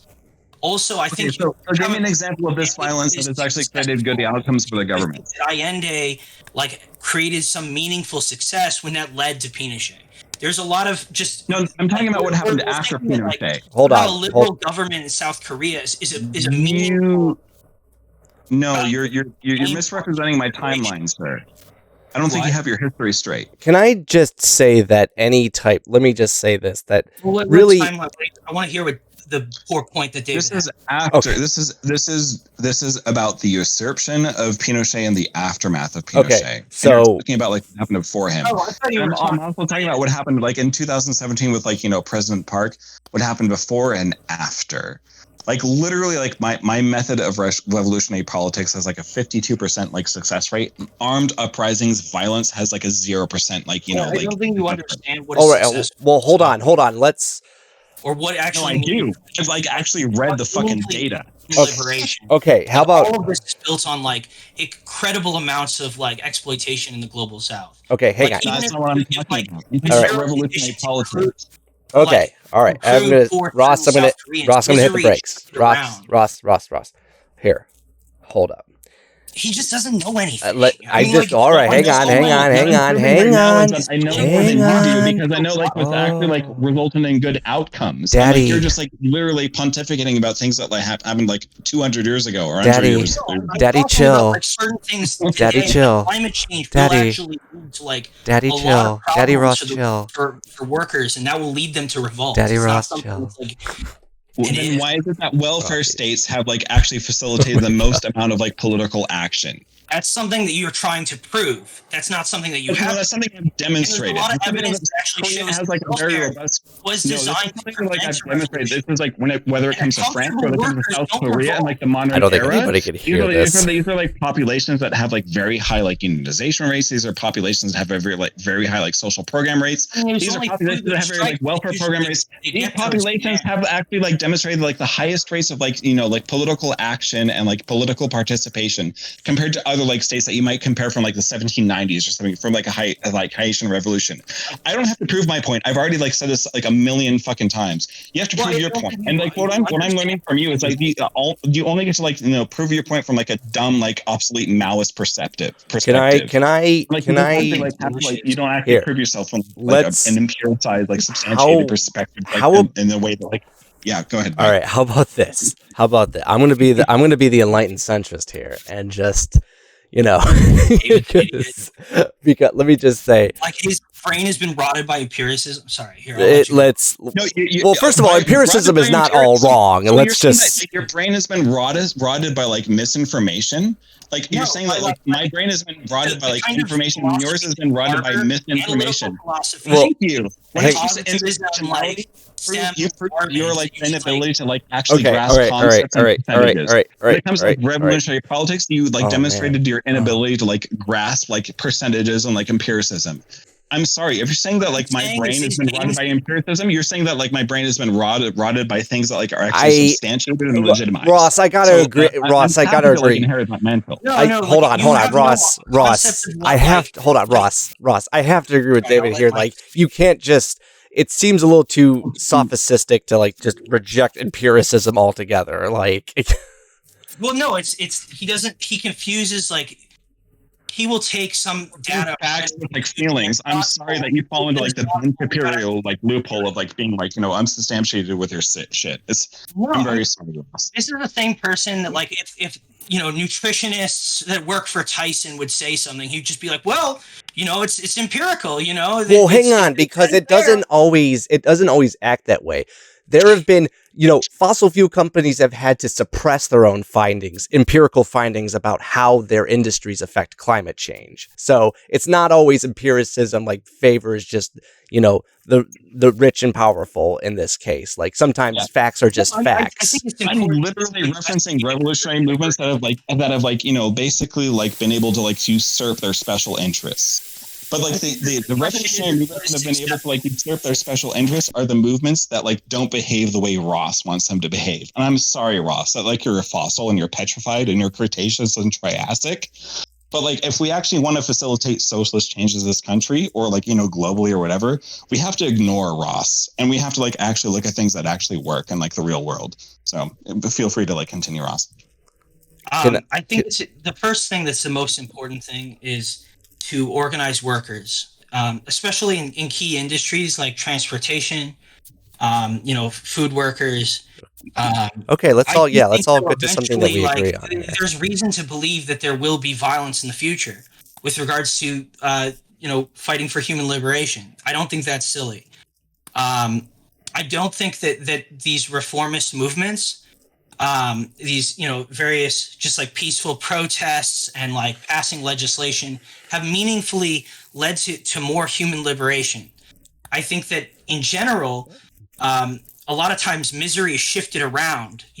Capitalists don't take a cut to their pay sitting down. If the workers in the first world get a pay increase, a lot of times it's moved down.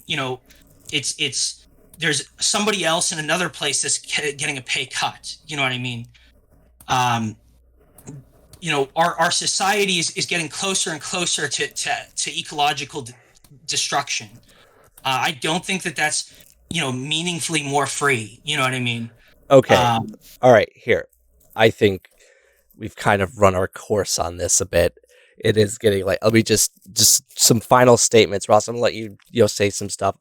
I'll just say, like, from your essay, yeah, I can agree from like a Marxist analysis that bell hooks probably falls short, but I've also concluded that bell hooks is neither a socialist or really a Marxist. But that doesn't mean that you can't take things that she has said and use them practically in your life, especially as like a leftist. So that's my take. David, if you want to say something, and then we'll let Ross have the final word, and he can go about his dutiful way. Yeah, he can go to like more Marxist book club. Okay, so like here's the thing: general strikes, absolutely a good thing. When it comes to like whether like the South Africans were able to like utilize general strikes against their oppressors, absolutely like necessary. We have very low unionization rates in the United States, so that's not necessarily as like applicable or actionable here. But of course, you need to make your oppressors uncomfortable. I guess like what is important is the methodology in which you make those oppressors uncomfortable. When it comes to armed uprisings and stuff like that, I hear a lot of leftists pontificate and like romanticize the revolutionary politics of the Haitians in the late 1700s, or like the French revolutionaries in the 1700s. Those things literally have a 0% success rate in the modern era. You can look those things up. You should look at like Erica Chenoweth's research about like which basically identifies and it determines which revolutionary political movements have been successful, which ones have been unsuccessful. People are going to make emotional appeals to like what like works in the modern era. I would implore everybody to like actually look at like what actually works and like apply that to like the modern era, which is not armed uprisings against your government. That tends to be suppressed and that tends to be like quelled pretty decisively since the 1940s, when things like a monopoly of power within their government and things like air supremacy and things like naval supremacy became predominant in like the theater of war, or like in the theater of like like revolutionary suppression. Is that your general opinion of his essay on bell hooks? Don't rebel. Of bell hooks? Yeah. Well, when it comes to bell hooks, okay, here's another thing. Okay, we can't separate like racial issues from class issues.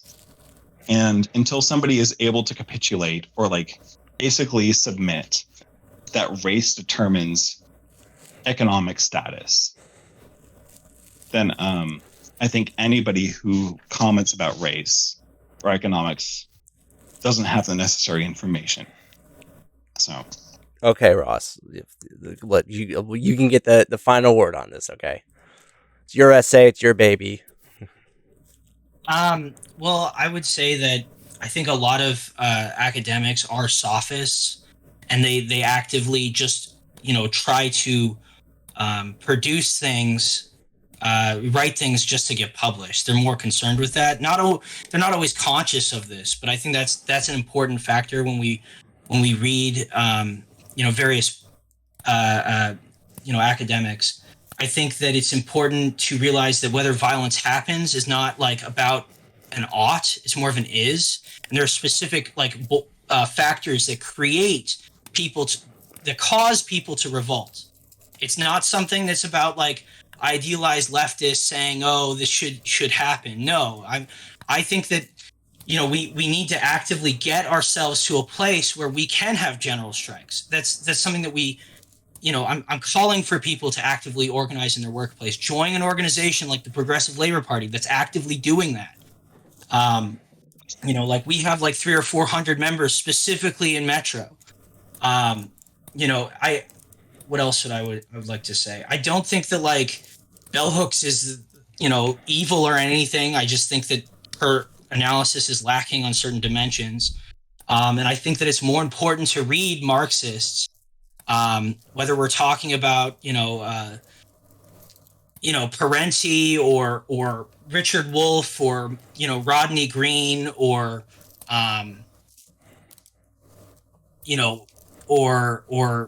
Angela Davis, Assata Shakur, Rosa Luxemburg, Lenin. It doesn't. Their analysis is superior because it gets at bread and butter issues. Because that's whether people live or die. You know what I mean? And that, really, like, if you look at things close enough, a lot of stuff comes back to investment must become a return on that investment, and that's mixed in with the plight of many different kinds of bigotries, and causes those bigotries. Like, when we talk about racism and sexism, they have a root in economic exploitation. People aren't, it's not just about how people think. There are specific structures that are all pervasive throughout society. That does not mean that we shouldn't go out of our way to think about how, our, people might have racist or sexist ideation and try to combat that. That is important. But ultimately, we need to, like, take down the prison industrial complex and get rid of inheritance to really truly, eradicate racism, which I do think is possible. Maybe not in our lifetime, but we should constantly be working to get rid of that. Okay. And Oh, sorry. I do think it's important to say that different bigotries, when combined, do create emergent properties that often make it worse than just one bigotry by itself. I think we need to actively work towards revolution, because human extinction, or just like, the mass death is on the line, within our lifetimes. There's a lot of a question about the Southeast being underwater, whether we're talking about New Orleans or Miami, and I could go on, but I don't want to. How about this, to maybe something we can all agree on here? Whatever Bell Hooks' shortcomings are, maybe we can all agree that she might serve a purpose of a pipeline that leads to those other writers that you're talking about.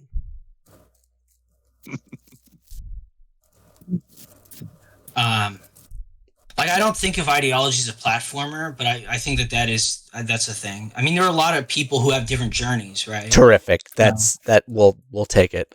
All right, Ross. I really want to thank you for coming on. David, I'm sorry for getting mad at you. I'm not. I know. No, I don't mind. You're willing and able to have any standpoint you want. But and to be fair, like, a lot of the things you're saying were valid and good points. I don't think you're, like, holistically wrong or anything. I mean, I do think you're holistically wrong, but I don't think you're a bad person. I don't think you're stupid. Well, here's the thing. I think you're empirically wrong, but it's also like we both want revolutionary political action, and we both have different methods for actualizing that. I have no sympathy for neoliberalism, or even I think social democracy is maybe meaningful step towards the right direction, but anything short of workers owning the means of production, yeah, I agree. But this is about getting there that I think we have a difference of opinion. I'm sorry that it got hostile at some points. I mean, I know it's easy to always just get so angry. I do that. I'll admit that. Same. No, I admit that too. And I try to base my opinions on empirical precedent. But I know that other people base their opinions on fantasy and J.R.R. Tolkien. So I love you guys too. I think this is what the last thing I'm gonna say. I agree that it's important to get back to sensuous data. A active.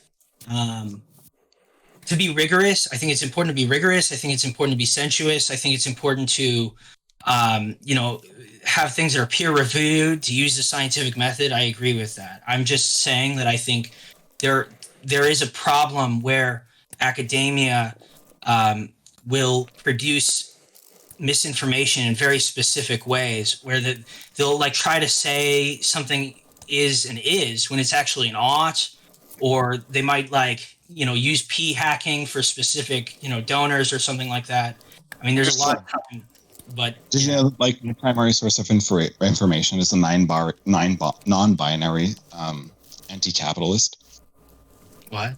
What's up? What are you talking? My primary source of information when it comes to revolutionary politics is a non-binary anti-capitalist. From what I could tell. I mean, I'm non-binary too. I think. So I think as a non-binary person, I would be interested in the this person's assessments of like revolutionary politics. And I'm sorry, like you're right. Like I probably was like more antagonistic in this conversation than I should have been, or like normally am. But I'm glad you I guys think are there are making some things that are empirically substantiated, and those things should be defended. Yeah, I guess I would be worried about like how you would like talk to a fascist, because they would bring up a lot of empirical facts that like make certain people look bad. Well, no, And, they don't have stats, because every time you bring up stats, they're like, yeah, Jew stats, man. Here's my thing. Oh, here's my experience with dealing with people who are libertarians or like fascists. I used to have a Facebook page that was like solely like a watering hole where everybody can contribute their like opinions and stuff like that. I pretty much converted everybody to social democracy, at least. We're like the very ardent and evangelized capitalists were like, hey, places like Norway and like, you know, like all those Scandinavian countries, they have like greater market freedoms, but they also have guaranteed healthcare. They also have guaranteed like public education. They also have like guaranteed maternal leave, paternal leave, higher GDP rates. Hey, my strain of capitalism actually superimposes itself better on these welfare states. So like, I don't know. Like when I feel as though like, you know, like empiricism is very persuasive. And I think it's more about a question of the institution that carries it out.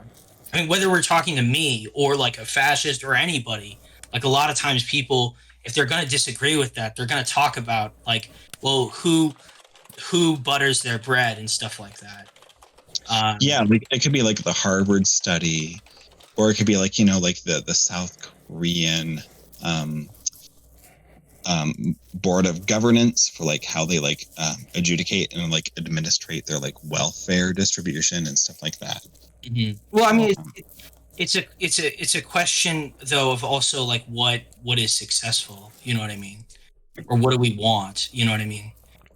I feel like you ever been in like a party and like, and you know, ruined it. everybody like, okay, I'm gonna go in, and then you start talking some more as everybody's getting up and you're having another conversation, and then you have a conversation to the door, and then you say goodbye, but then you start talking more. So like, oh, we'll just walk to them to their car. Like, are we at the car yet? Well, we can end it here. Yeah, But I feel like Mike Greeny like has to go because he needs to wake up sometime tomorrow. That's the difference between like Mike Greeny and I. Like, I don't have to wake up tomorrow until like 6 in the afternoon. I want to go talk to my girlfriend, and I want to wrap things up with David before we end it. So Ross, thank you. I really want to see you again. Make another essay. There to win, everyone. Ross, hey, really quickly, I know we disagreed, but I value you and I love you as a person. And it was awesome. I really appreciate you too. And dare to struggle, dare to win. Yeah, we got it, buddy. We're gonna win this. Yeah, hopefully. Take care, Ross. Hope to hear from you soon. Yeah. Bye. Bye. You're supposed to leave now. I turn this on. I'm gonna put you over here. Okay. Well, Dave. Yo. Got a little bit of Dave Rubin and wow, drawing a blank for a second. Oh, Jordan Peterson out of you for a little bit. Oh, sure. Well, you know, the only way anybody can really, you know, actualize their worldviews is if they clean their room first. You clean your room. You get so for Jordan Peterson's voice, you have to emphasize a bit of the sort of discrepancy here in the voice. Part of what neo-Marxism, I don't even know if I'm doing any better, but basically you kind of have to sound like Kermit the Frog, but not actually be Kermit the Frog. Yeah. Like, you have to, like, I don't know. Anyway, so, I mean, with final thoughts, I don't know. I'll let you kind of start this, because well, let me just say, I think that you definitely, I thought I was going to be a little assertive in my questioning, but I was like, damn, you were coming out full gravy train here with your posturing. So, I mean, I don't know what else there's there to be said about this. Like, yes, I'm sorry. Like, I've read bell hooks, and like, I have learned stuff, and I have used it in trying to win people over, especially like people of different races, ethnicities, genders, as well as combating the people who oppress them. Um, I just don't think that she needs to be like a total absolute Marxist. I think what I have surmised from this is, I think some people serve as good stepping stones, and they could lead you into a more nuanced and dynamic direction, but you got to start somewhere first. You have to like meet people where they're at. So like for me, when I'm addressing like how, oh, David left. Okay, it's just me. David just did not want to hear what I wanted to say. And I bored him. I don't know if it was just oh boy. Oh, it's just me now. Now I feel really alone. Oh jeez. Well, David, are you coming back? Can you still hear me? David, did your computer die? If your computer died, then oh wait, where did you go? I'm still here. Are you fucking with me? Are you just like trolling me right now? Like, wait, did I lose internet? No, I'm still fucking live. Okay, well, it's just me. Yeah. So, hi everybody. I don't know if Dave's coming back. If I should add him. Well, yep. Do. Anyway, yeah. So yeah. Okay. Let me just say this. I think that people should read bell hooks. Whether or not you feel like she is going far enough in addressing a material analysis of what is, going on in terms of racism and sexism, I'll leave that to your discretion, but you really should not come to the conclusion that she has meaningful, tangible statements and analysis of racism and sexism. Whether or not we need to go another step forward and make people understand how it's tied to class struggle, well, yeah. I don't know if I need to end this or not. I guess David, if you can hear this, bark twice if you're in Milwaukee. I know you're not in Milwaukee, you're on the West Coast, but okay. You know what sucks is I also have to pee. I don't know. Yeah. Okay. I guess I'm just gonna end it. We'll never hear David's take on this. Never again. David, you had your chance, but you decided to split early. You decided to bail on me. You bailed on me. I'm by myself. I'm in the trenches by myself, taking the grenades. You just decided to fuck off. And you know what? I was gonna say you did a good job tonight, but now I'm not sure about that. I'm not sure that I'm in a good. I can't say that with good confidence now after you throwing me under the bus like this. Just kind of me just rambling on, hoping you respond to my text, and you're gonna tell me like, oh no, I had an internet problem or something. I need to get in, or it's just like a Discord error. Like I'm just kind of just rambling because I see you typing now in the chat. I ran out of battery. Okay, you know what? Wait. Okay, so are you coming back in? Wait. Oh, hey, hi, hello, Mabu, hi. Oh my god, welcome back. I was just saying everybody how great of a person you are, so it's fine. It's all good. What? I don't necessarily agree with that, but I appreciate that, and I return that observation to you. Of course, so. Yes. Okay, so I've talked enough. I know. What did you think about tonight's session? Was it good or? I think it was good. I think, gosh, can I be like completely candid and honest? Yeah, go ahead. All right. I think Ross is a good person. Mm-hmm. And I think that he's got like the right intentions, but I also think that this exposes what is potentially deficient about like revolutionary thinking, revolutionary thought in like the modern era. Okay. which is that we had to like literally barrage this person with about an hour of questioning before he was willing to say that there is some kind of causative relationship between race and economic outcomes. It almost, we had to fucking it seemed like, because like in the essay, they literally like talk about like, oh yeah, this is true, like this bigotry is real, but like almost like almost contradicting when like then they say, well, almost like it's not, it shouldn't be emphasized as much, when it's like I'm not so sure about that. It was only after like we literally provided this person with surely the victims of said bigotry, might want to put some emphasis on this because it matters to them. Yeah. Like it matters to them. And like, as you and I were not victims of this, but like either you and I could provide numerous studies that substantiate this. And like I compiled numerous studies that substantiated this for the purpose of this conversation. And it was only after I was able to redundantly prove this strain of thought that he was willing to like even say that like, yeah, there's a causation between like, race and economic disparity. Mm-hmm. But I had to like wrangle that out of this person. It's like, I understand like it is true that all these things have been it's like a zombie that's like it's a byproduct of a capitalist system, but like people aren't really looking at that when they first analyze it. Okay. Yeah.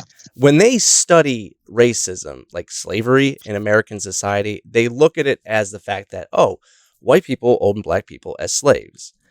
Yeah. It's like you got to acknowledge that first and understand it was specific oppression to African Americans. And then once you have that acknowledged, you then educate and make people understand this is how this oppressive system is tied to capitalism, chattel slavery. Yeah. Like that's the importance and I think that maybe that's what Ross is like emphasizing on, but like the essay seemed like it was too combative to just bell hooks. Yeah. Even when I was talking to him, like trying to get him to say what we've been saying this whole time, like, race plays a very significant factor in how in the way that class plays a factor into like our politics. He was unwilling to concede that numerous times, where it was like, okay, race determines economic status. That's basically what I was repeating over and over again. And he was like basically repudiating that as much as he could, until I kept introducing new information that like, increasingly redundantly substantiated that fact, until finally he fucking said that there's a causative relationship between race and like economic status. That was the main thing to kind of extract from this. I forgot to say this, but I guess I really should have added it. But like, you're talking about like Chile. I could have brought up the Philippines and how, there is, there's a struggle to get same-sex marriage passed and, transgender rights passed. But like, this is how the MPA, a Maoist organization, an organization that Ross would probably agree with a lot of things, this is how they used intersectionality to benefit them. They openly welcome gay and trans people. They're the first organization in the Philippines to conduct a gay marriage. Like, you were like, you guys can join us. But this is where,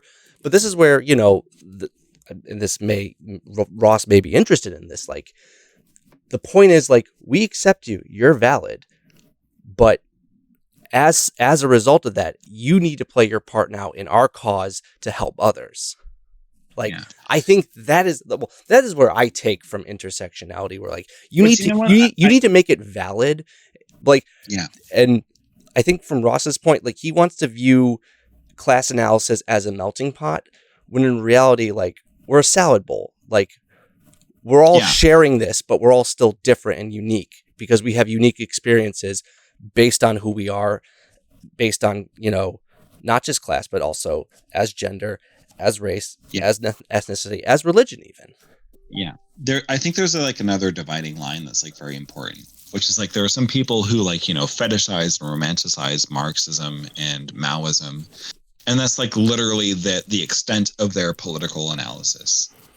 And they're not willing to like integrate or incorporate new political realities into how they like observe and identify and react to the world. You know, I don't want to say that Ross And if, as it was being. I'm not saying, well, yeah, I go don't on, want to say sorry. that anybody's a part of this, but I think that, like, you know, you can derive that kind of conclusion based on how certain people answer certain questions, which is like anybody who's been alive since the 1960s should know that there's like an intersectional analysis with any of this kind of thing. And if you have to, like, you know, basically ask a series of questions over the duration of an hour to finally extract that from them, then they're probably a little bit too committed to the Cretaceous period of Marxism or socialism. I don't want to say, And that's something. Sorry. Yeah, that's something that I don't think superimposes itself nicely to modern politics. If I'm being completely honest, I think Ross is a nice guy. I think that he reads his theory, but in addition to reading theory, you also have to basically educate yourself about like current contemporaneous political realities. You also got to meet people where they're at. Like, you know, I don't really, this is why I talk about racism and sexism first, because I guarantee you the person I'm talking to has no fucking like reading of theory of dialectical materialism or stuff like that. Like, I'm not going to fucking assume that, like, and if I start talking like that, their eyes are going to fucking glaze over. Like, I'm the IT guy that walked in and like, oh, please don't fucking teach me stuff. Like, hi, Oliver. It's nice to see you. Especially if all their political analysis is relegated to, like, you know, how much did, like, you know, Marx's wife contribute to his like political analysis, and how much did like Hegel contribute to like Marx's analysis. There is an intersectionality between class, economics, and race, and ethnicity, and sexual orientation. Anybody who kind of like stands oppositionally to these substantiated points is literally on the laughable side of history. And this is, and I'm sorry if I was like a little bit combative towards Ross, but it's fine. It did get a little bit spicy. I didn't want him to like, oh, I'm never coming back. Like, cause like they are a nice person. I don't want. Yeah, they're a nice. I know they're a nice person, but a lot of the things that they were saying were things that just do not withstand scrutiny. And that they're very dismissive towards the experience of marginalized communities, whether they're think that discussion with like the, you know, your study on armed revolutionaries should have been a separate topic. I'm sorry, like we just didn't have the time for it, but it should be something we should cover later, because like that seems to be like a real tangential like difference that like you both have and like need to kind of suss out. We can suss it out, but I already know how that conversation is going, if I'm being honest. Yeah, no. All right. Which is that he was making a statement about welfare states and how that placates the masses. And when we ascertain the political participation of welfare states, like, you know, France or South Korea, they outperform our political activation. And we have a far lesser welfare state than those states do. My only contribution to like that difference that you and Ross had was, again, I'm going to go back to the Philippines, is like, because the MPA is engaging what I think Ross would call like an armed struggle, and while they have not been defeated in the past 50 years, they also haven't succeeded, so they're part of that 0% rate. But what I also analyzed is how they complement your idea of mass movement, because they provide an apparatus of protection as well as distribution for people who don't necessarily want to join an armed struggle, but do want to engage in mass movement to better society. So what has formulated is the National Democratic Movement, which was developed by the MPA, by the Philippine Communist Party, but they operate on an intersectional basis. They allow, like, they're like, we may agree that a lot of these people are shit libs, but that what they are advocating for is more government accountability and reformist policies that benefit the working class. So we're okay with this. We're going to make a pact with the devil in this because it still complements us. And and in their eyes, where they'll fail, we will take up the reins and continue on. Yeah. Well, guess what the coalition was like in the South Korea in the 1980s. It was like literally student activists, it was socialists, it was communists, Mm-hmm. and it was media elites. Yeah. It was only after the media elites joined the movement that they were actually able to exert the necessary amount of political pressure to usurp their dictator. And how did that happen? Fucking fascinating series of developments. So they were orchestrating general strikes. Those things are very necessary. Those things are very causative. But there was also an individual from those protests who was detained during that movement, and they were killed in police custody. Yeah. That's basically a demonstration of nonviolence, because after that happened, all the revolutionary coalition, they didn't just stand back and stand by. This isn't some like fucking like Donald Trump shit. Right. They maintained their pressure. They still weren't setting fires to their buildings or whatever. But by weaponizing that political moment, they also got the media elite on their side by not becoming overtly violent in that situation, which is an interesting dynamic. No, I got Because I'm sure when it came to you and I, if we heard that one of our allies died in detainment, the first thing that we would want to do is go fucking ballistic on some motherfuckers, because it's a very human response. No, but sometimes, here's the thing, is that sometimes what feels best and what works best are very different things.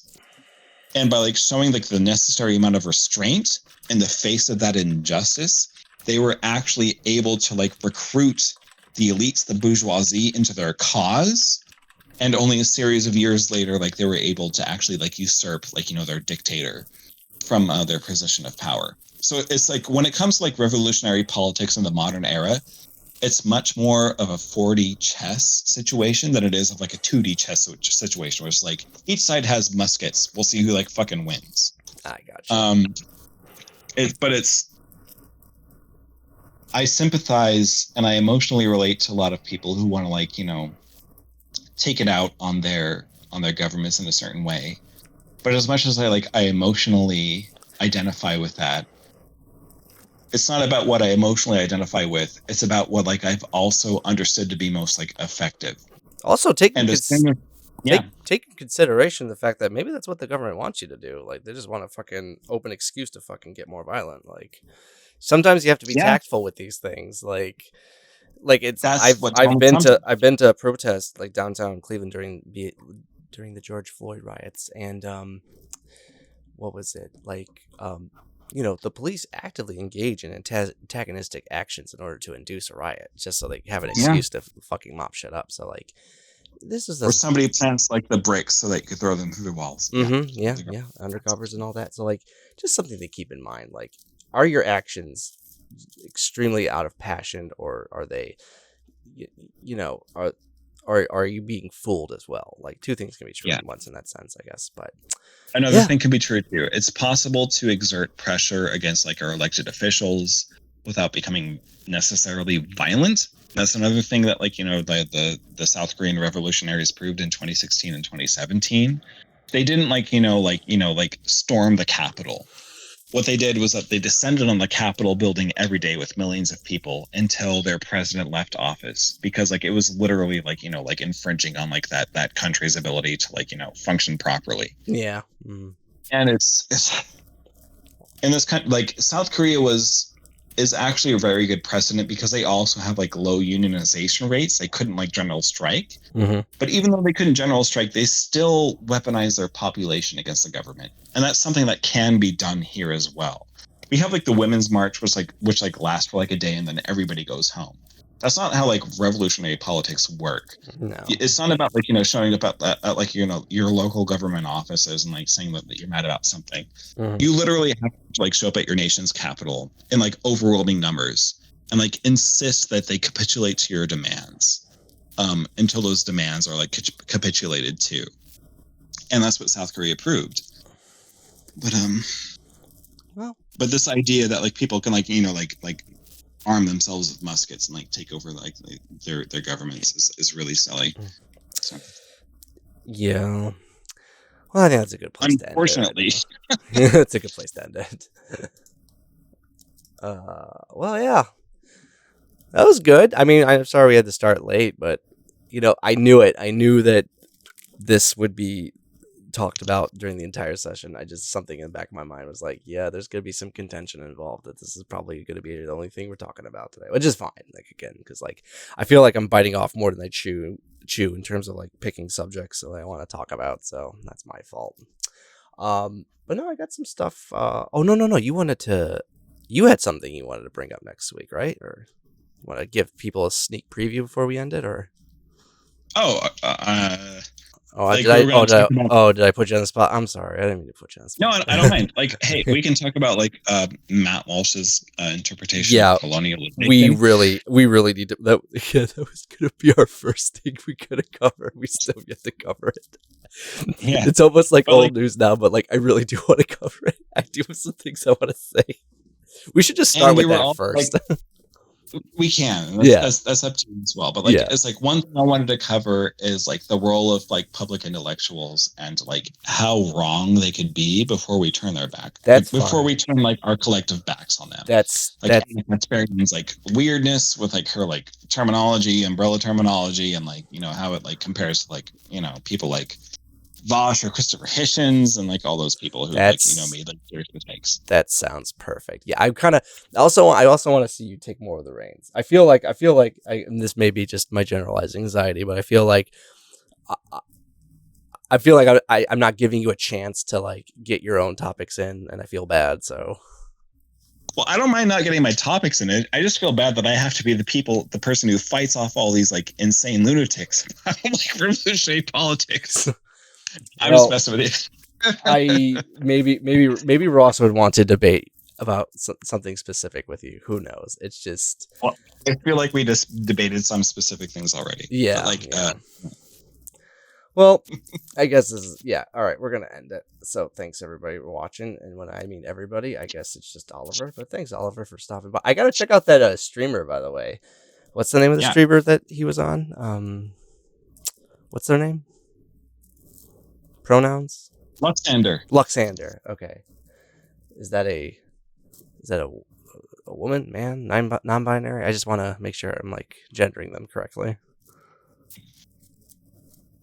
You don't know? Okay, my bad. Well, I guess we'll just end it here. So, goodbye, everybody. Love you, Mike. Love you, everybody. Bye bye.